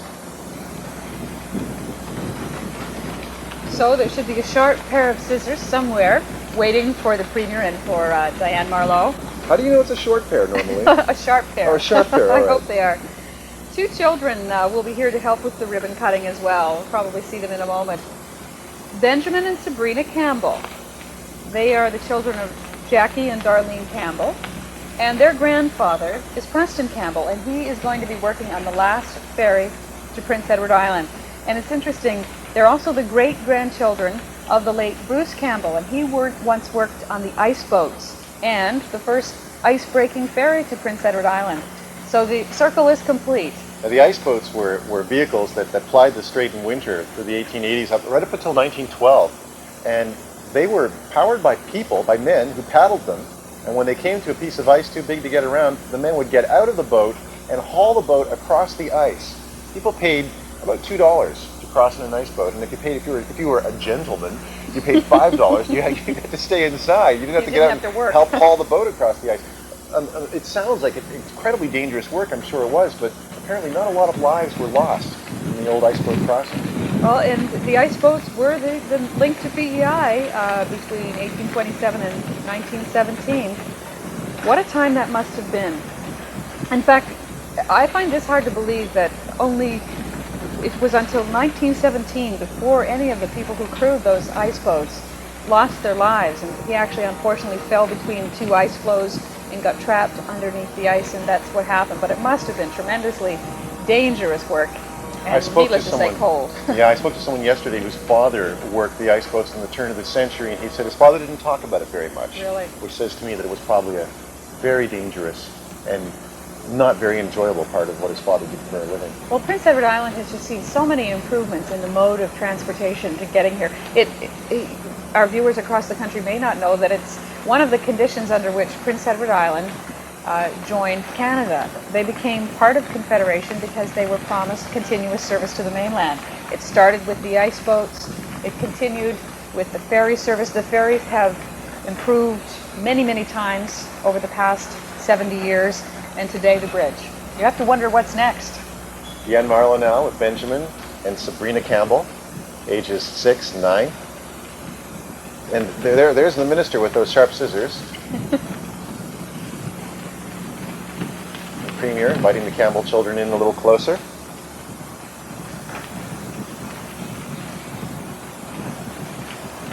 Children are wearing, I think, period costumes this morning too, which is nice. So this will be a photograph for their scrapbooks for sure, one for the history books too. And when the ribbon is cut, we will move along to the official ceremonies. Lots of music and entertainment for you coming up this afternoon. You'll want to stay with us for that. Dancers, musicians, and some great stories about Prince Edward Island too. Snowbirds.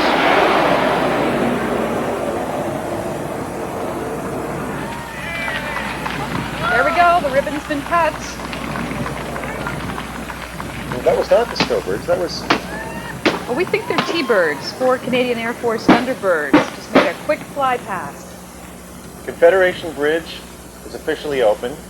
Generations of island life will now use this as they're crossing the Northumberland Strait, linking the mainland, Canada, to the island province, cradle of Confederation. And in under 5 hours from now, anyone can drive across. Some thanks from some very important people to the Campbell children, representing generations of island life. Well, their grandfather, who is working the ferry today, will be very proud. This is a bit of a sad day, of course, we should say, for the Marine Atlantic employees. This will be the last day for the ferry service. For many of them, a bit of an uncertain future. They've been offered retraining. Many of them were able to take early retirement. But there were only 50 jobs to be had on the Confederation Bridge, and people who worked for the ferry service had first dibs on those jobs. But 50 with 600 people being thrown out of work just wasn't quite enough. So there will be many people looking around, wondering what their future will be after today. A woman on CBC radio yesterday talking about the celebrations of BridgeFest 97. She said it's like a wedding in one room and a wake in the next. I spoke to a couple of ferry workers yesterday, and they were very gracious about this. All along when this was being discussed, this concept was being discussed, the ferry workers led a very active campaign, along with other islanders who weren't involved with the ferries, a very active campaign against a fixed link. They were unsuccessful. They accepted that and then moved on to the next phase, and that was to get the best deal possible, one that would look after their workers in the future. You could see in that last shot we showed you from the air of Borden Carleton, some of the lanes have usually clogged with cars during the summer, waiting to leave or come to the island, the Marine Atlantic ferries. One of the last ferries now crossing the Northumberland Strait, and the lanes that wait for the ferries now are relatively empty, as they will be after this day at 5 o'clock. I think the ferries too, they brought a whole new language to Prince Edward Island. Inevitably, when you would make the crossing and you would get to your destination, the islander who greeted you would say, "What ferry did you catch? Right. How long did you have to wait? And each Who ferry, did you see on the ferry?" Right, each ferry had a character. You know, Yes. you would say, "Oh, I hope I get the Holiday Island. I like that ferry," or I hope I get the John Hamilton Gray. It has an escalator on it. I always hope for the Abigail, if it's really well equipped. And the Abigail is, of course, one of the suggested names for the Confederation Bridge. Yes. I want to talk a bit about that later because that was controversial. Roger Younker is with us again. Hi, Roger. Thank you very much, Norma Lee. And not everyone agrees with the Confederation Bridge. And Catherine Hennessy, the ribbon's been cut. What did you feel when that moment struck? I'm excited. I think something island's happening here, don't you? Very much. Why are so many islanders kind of against this bridge? Oh, well, we're subject to a lot of change lately. Agriculture, fisheries, mercantile things, it's all changing. Soil erosion. And soil erosion, and people are kind of nervous about change. At the same time, there's a group of people who've been studying about PEI and its history and its wonderful stories, and these people feel frightened. So I think our job, Roger, is to get the two together and get them talking, the entrepreneurs and we who care deeply about this genuine place. We talk about the island way of life.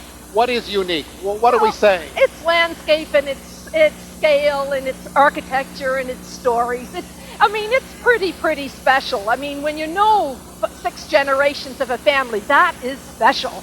Thank you very much. Thank you. Have a good day. Back to you, Norma Lee and Brent. Thanks, Roger. There was a plebiscite that brought this on. 60% of islanders voted in favor of the idea of a fixed link. 1964 meeting in Charlottetown, and that's part of the stage of the BridgeFest 97 show that's about to begin. And as part of the ceremony coming up in just a few minutes, you'll be seeing the Fathers of Confederation reenacted by some summer students from Prince Edward Island. They're very popular with tourists. You also see in the background there the logo of the BridgeFest celebrations. You can see the kind of cartoony logo with the arches of the bridge represented, looking like a Roman aqueduct. And here's a young fan of the crossing who's getting back into his stroller. Yeah, he has a great seat today. Well, he's saying if the dignitaries can ride, then I can too. Yeah, well, I saw quite a few strollers on the bridge walk yesterday, too. There were so many kids. Yeah. And I think probably consulting work with the Smith Green Company here in Prince Edward Island. Quickly, your impression from yesterday and today so far. My impression is that the people who doubted the impact of the bridge should rethink their position.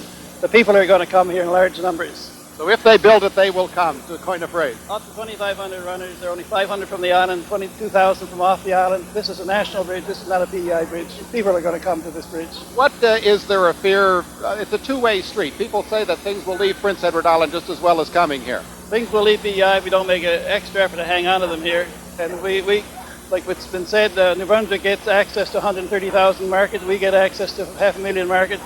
It's how well we present ourselves. The island's still always going to be the best place to visit in Atlantic Canada. Talking this year about a 25% increase, John Eldon Green, in tourism. Will it in fact happen based on what you saw yesterday? Yeah, I'm told by my contacts outside the Canada, outside of the island who are in this business, that we will be always conservative, and the rest of it's at 25% maybe conservative this year.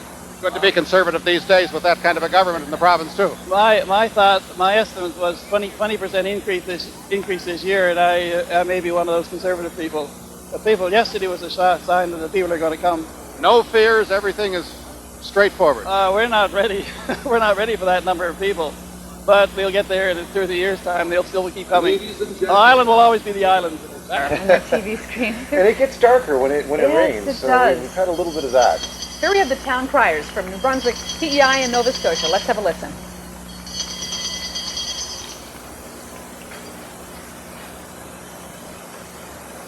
Oh, yay! Oh, yay! Oh, yay!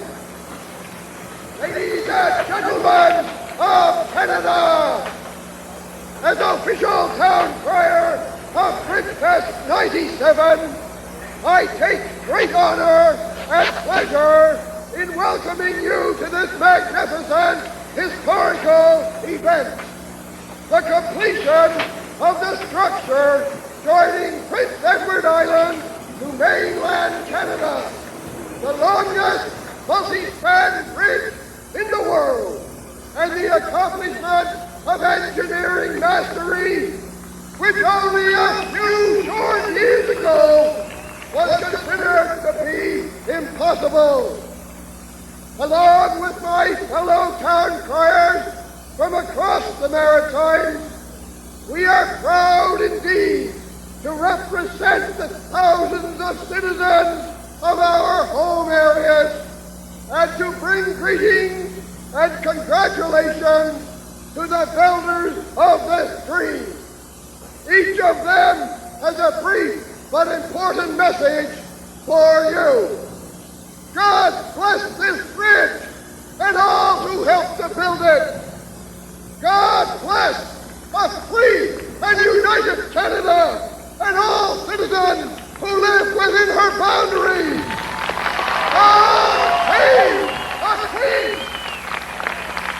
Representing, représentant Waverley, Rondon, Ormoco, Fred Hackett.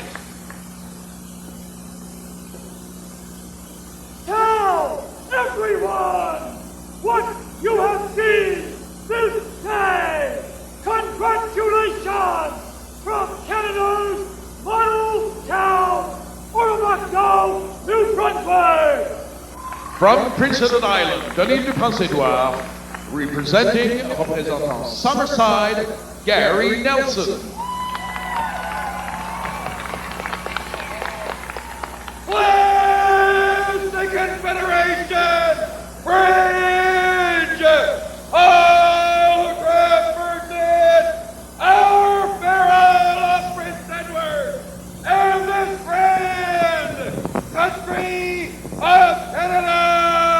Thank you and God bless you.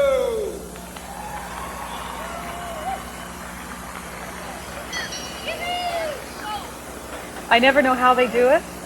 If we had voices like that, Brent, we wouldn't need microphones. Well, you know, normally they were the media at one time. They were the people who told you what to get excited about, and that's what they're doing today with the Confederation Bridge.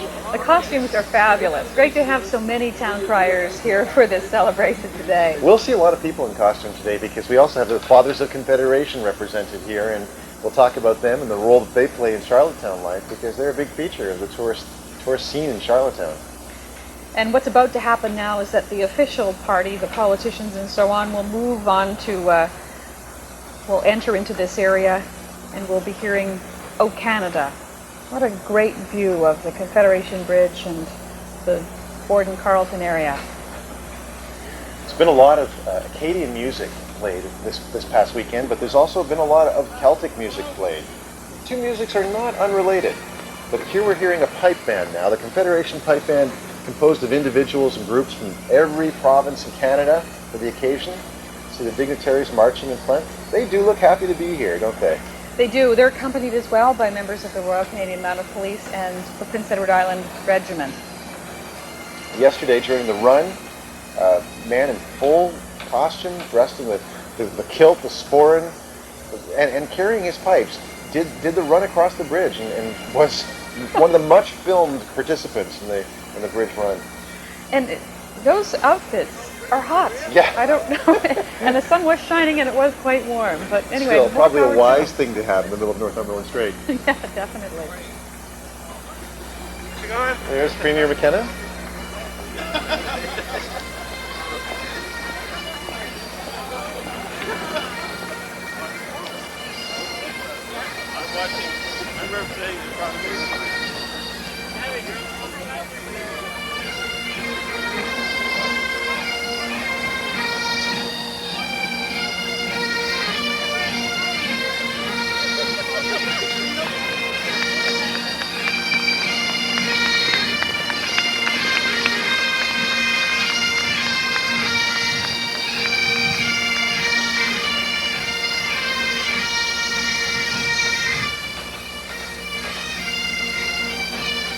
Confederation Pipe Band, 150-piece band of drummers and pipers, specially put together for this occasion.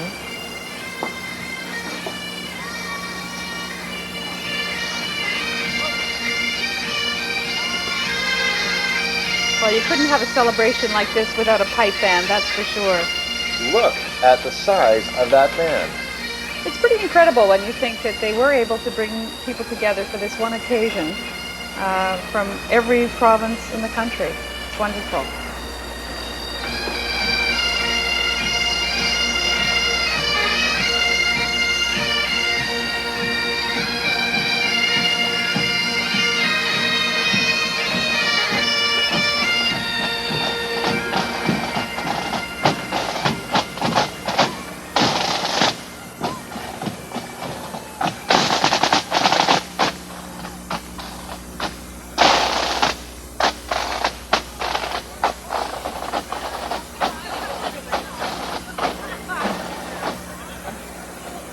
You're watching live coverage of the opening of the Confederation Bridge linking Prince Edward Island to New Brunswick. I'm Norma Lee McLeod. Brent Bambury is with me, and we'll be with you for the next couple of hours as we celebrate the beginning of a new era for Prince Edward Island. The ribbon has been cut, and in just over 4 hours, the first passenger cars of civilians will be crossing the Confederation Bridge from Prince Edward Island to New Brunswick and vice versa. But for now, a celebration in Borden-Carleton.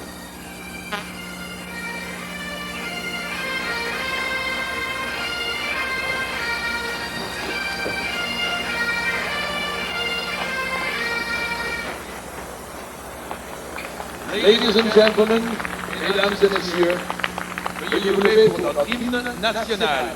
Please rise and join Kendall Doherty and Angèle Rix in the singing of our national anthem.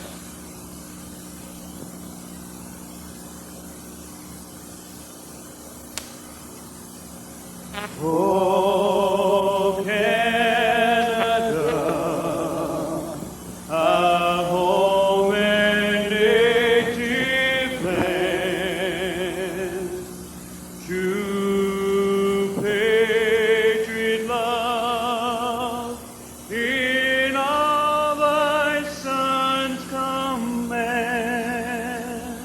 Car ton bras est bordé d'épines, il te bordé la croix.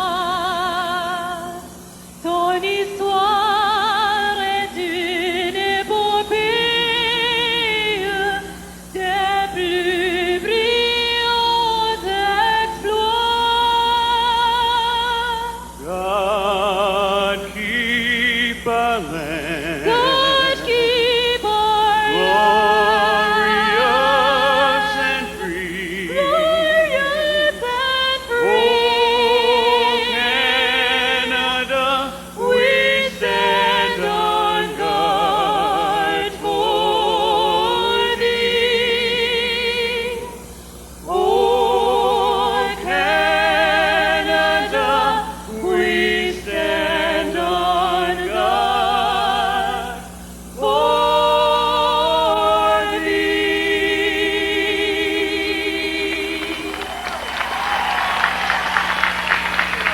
Kendall, a big round of applause for Kendall and Angèle today. Kendall released his first CD last June, and Angèle is a very well-known local singer. And the singing of the national anthem in this official circumstance, I think, is something that this crowd has been waiting for, because, as we said, there's been so many Canadian flags being held and carried across this bridge. yesterday and in the crowd today and this morning. So this is a great moment for Canada, a great moment for the people who are here. Gilbert Clemens, Honorable Dr. Trenholm, Honorable Premier Savage, Honorable Premier McKenna, and Honorable Pat Binns, fellow bridge builders, and ladies and gentlemen, what a day.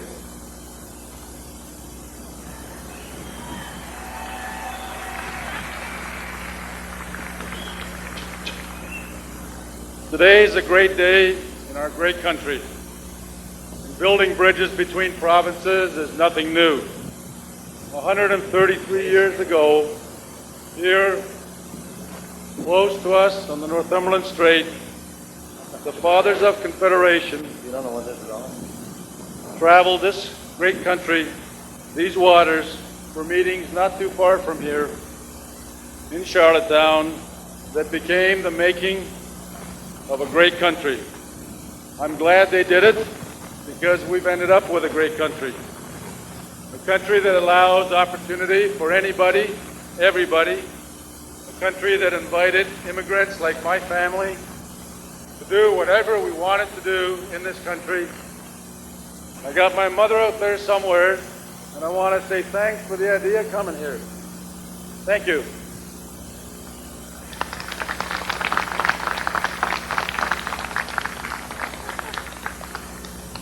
A few years later, Canada came back to Prince Edward Island, to Charlottetown, to convince PEI to join Confederation. I'm glad they did, because they promised Prince Edward Island a transportation link. Great promise. 100 years ago, a dream got started of a fixed crossing linking the rest of Canada to Prince Edward Island. 10 years ago, we created a solution to implement that dream. We developed that solution in Western Canada, came to Eastern Canada. Not so long ago, 1,332 days ago, again not far from here in Charlottetown, we sealed a partnership in which we committed to each of the partners, the community, you, the country, that we would turn that dream of the past 100 years into a reality. Today, on behalf of the total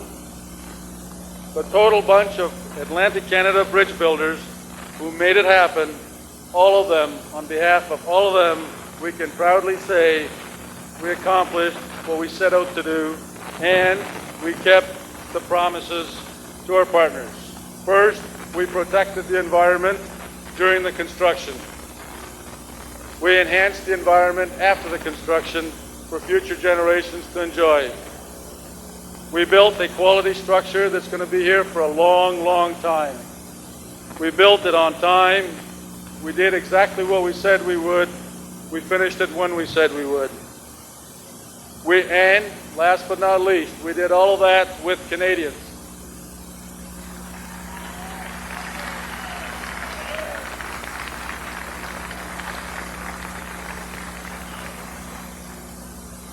And over 96% of those Canadians came from right here, Atlantic Canada.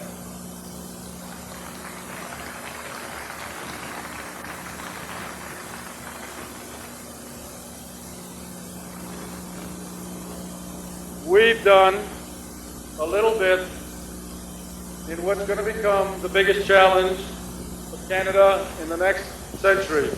And that is to continue what we started here, what started 133 years ago, and that is to build bridges between provinces. Thank you very much.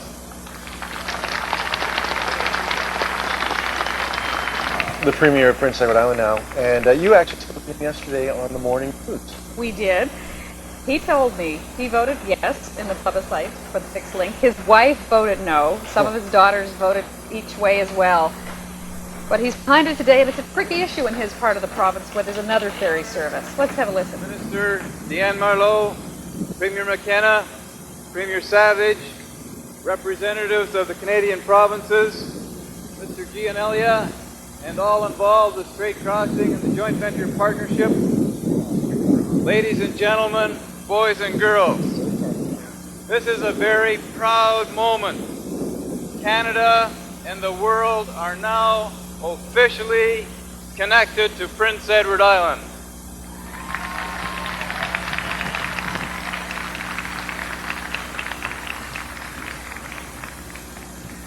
Aujourd'hui est un grand jour dans l'histoire de notre province. It is the dawn of a new era in transportation. Welcome to everyone who has traveled here from across Canada and the world to join us in this celebration. J'aimerais souhaiter la plus chaleureuse des bienvenus au grand nombre de personnes qui sont venues d'ailleurs pour se joindre à nous aujourd'hui. I appreciate the support of this project by successive governments, and I wish to acknowledge the presence of former and present federal ministers and premiers, some of whom I have had the opportunity of participating with in the early development of this project. For the first time in thousands of years, the mainland is again connected to Prince Edward Island. Confederation Bridge will become an active part of our daily lives. Since the early years of settlement, the crossing of the Northumberland Strait has always served as a challenge. Throughout our history as a province, we have worked to improve that connection. Today we celebrate the latest and the greatest initiative.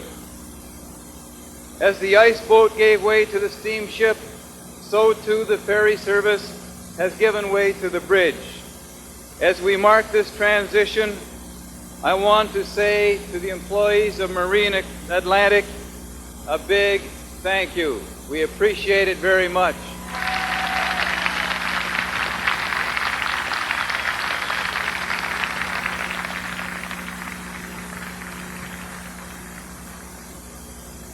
The service is ending, but it has been such an important part of our lives that it will live on in our memories and will be cherished forever. The fact that this massive construction project has been completed on time and with an outstanding work and safety record is testimony to the skills and the work ethic of the people of Atlantic Canada. And let me say how proud I am of the fact that more than 6,000 people involved in the construction of the Confederation Bridge, more than 95% were actually from Atlantic Canada. And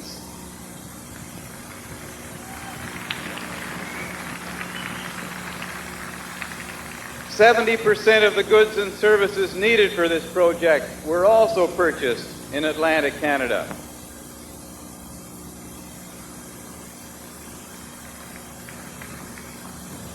We are now more accessible than ever for visitors. This offers tremendous opportunity for growth in the tourism industry. And by the end of the century, we expect to welcome over 1 million visitors a year. Prince Edward Island is a major exporter of agricultural and manufactured products, and Confederation Bridge improves access for the transportation industry by dramatically reducing travel time and scheduling. The bridge is also symbolic of our new sense of optimism among islanders. In partnership with other initiatives in technology and economic development, we look forward to new growth. Ladies and gentlemen, the name Confederation Bridge holds special symbolism. Mesdames, Messieurs, le nom donné au pont de la Confédération a un symbolisme tout particulier. We are proud to be the birthplace of Canadian Confederation. We are proud of our role as Canada's smallest province and of the contributions we have made and will continue to make to our country. Confederation Bridge represents the cooperative spirit that is Canadian Confederation. In its most practical application, Confederation is about building bridges, about reaching out and strengthening partnerships, drawing people and communities together. We would not be here today if it were not for the combined efforts of provinces, particularly the federal government, and the private sector working together in partnership. And I say thank you to the federal government and to Strait Crossing, along with associated companies. I'm proud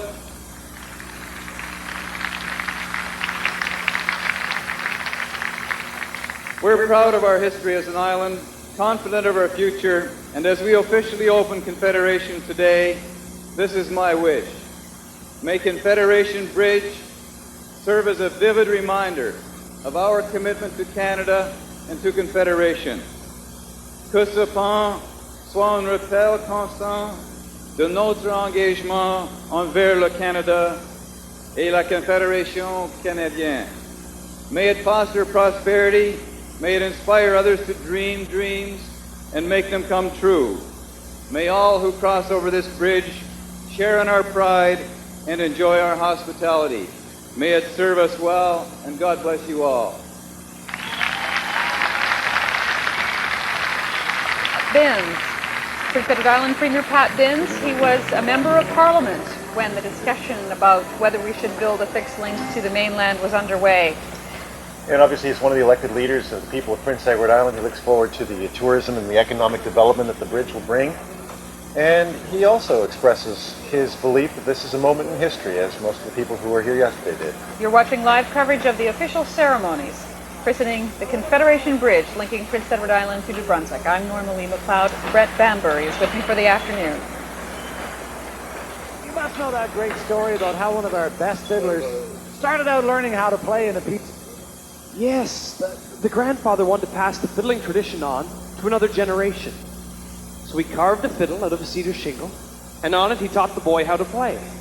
And the little boy practiced on that piece of wood, and soon he was promoted to the real thing.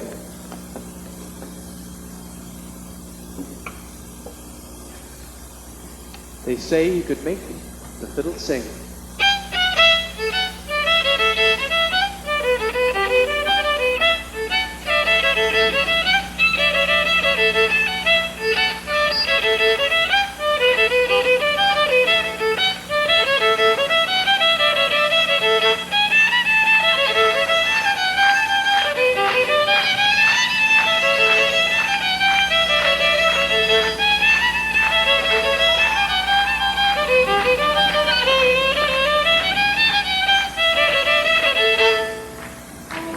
He was another link in the tradition, and the tradition still goes strong. That was 10-year-old Sean Allen. This is Richard Wood. Sean Allen's talented. Richard Wood is said to be the next up-and-comer in fiddling in Atlantic, Canada. Richard Wood.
wood, step dancing, and leading in that dance a number of other dance troupes from the island, Step in Times, Les Étoiles du Carrefour, the Judy McLean Dancers, and O'er the Isle.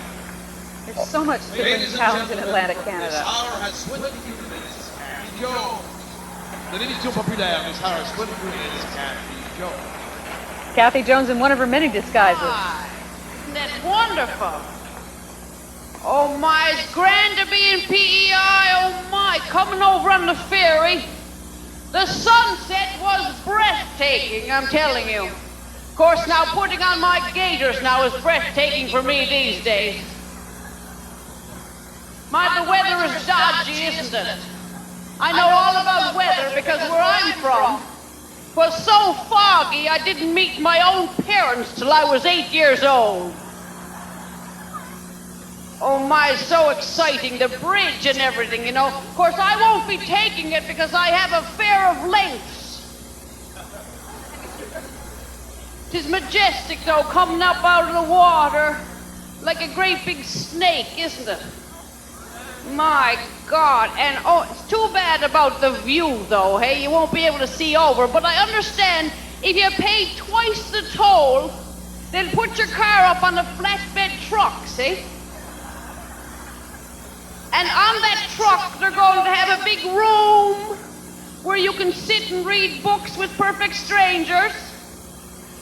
And they'll have Cow's ice cream and a cafeteria on the truck. It'll be just like the ferry. It'll be great. But you won't have time. You'll have time to order your food, but you won't have time to eat it because the bridge is 2 GD short. So you'll have time to get your chips, but they will be too hot to eat. So there's going to be more old burnt tongues because of that fixed link. I tell you, 'tis convenient, though, I'll tell you that. Especially, I said to Flossie, people who are too speedy or irritable or crooked to get the ferry, now they can get the PEI in droves. In fact, people in anticipation of the convenience are already buying up land and putting in landing strips. You know, Americans with dreams for their little Ireland. It's grand. And you know who's really going to benefit? The criminals. Oh, yeah. Because I tell you, it used to be a real arse up trying to pull off a crime over here and getting off the island.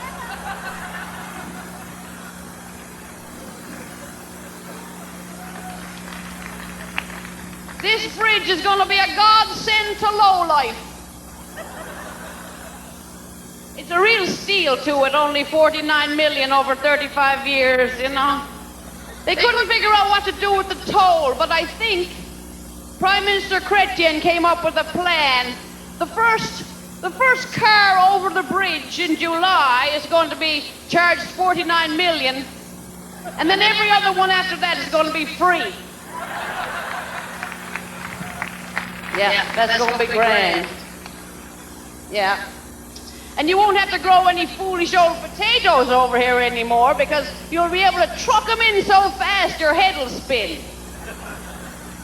Yeah, there's going to be lots of changes. Some people like it and some people are looking up Kevorkian in the phone book. The way I look at it, if God wanted there to be a bridge to PEI, wouldn't he have put one there himself, you know? My, oh my. But 'tis grand, I guess, all in all, you know. Why is it called straight crossing? What have they got against the gays? You won't get Katie Lang over here. Well, God bless you. I hope you enjoy your bridge. I wouldn't drop acid before attempting it, but other than that, go nuts. Bless you.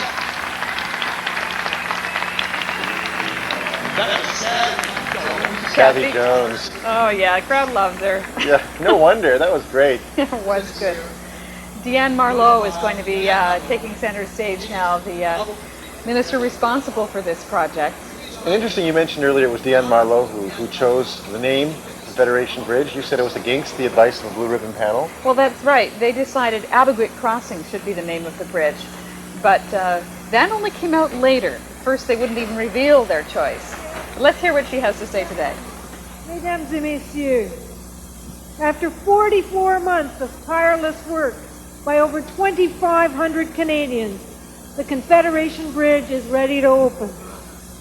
This remarkable achievement is a testament to the skill, knowledge, and the craftsmanship of the people who built it, for their determination, for their enthusiasm, and for their perseverance in the face of obstacles. I say thank you. Il y a un siècle, nos ancêtres ont promis aux résidents de l'île du Prince-Édouard un lien de communication continu avec le reste du Canada. Depuis l'époque du transport par bateau à glace, en passant par celle des traversiers de marine atlantique, qui ont assuré un service essentiel pendant 80 ans, aujourd'hui nous sommes réunis pour souligner un exploit technologique qui vient accomplir la promesse faite par les pères de la Confédération. Une promesse, il faut le dire, qui représentait un défi constant. Ce défi, c'était de trouver une meilleure solution, une solution audacieuse et innovatrice. Ce défi nous invitait à aller aux limites du possible. Ainsi, lorsque la dernière travée du pont a été mise en place, nous avons fait un pas qui permet de rapprocher encore davantage tous nos citoyens. Cependant, comme vous le savez, la réalisation du rêve national est un défi permanent. Minister Marleau is saying that the Confederation Bridge fulfills one of the promises made to the Federation, a promise that links Prince Edward Island to the rest of the country and does it in a way that is technologically advantageous and adventurous.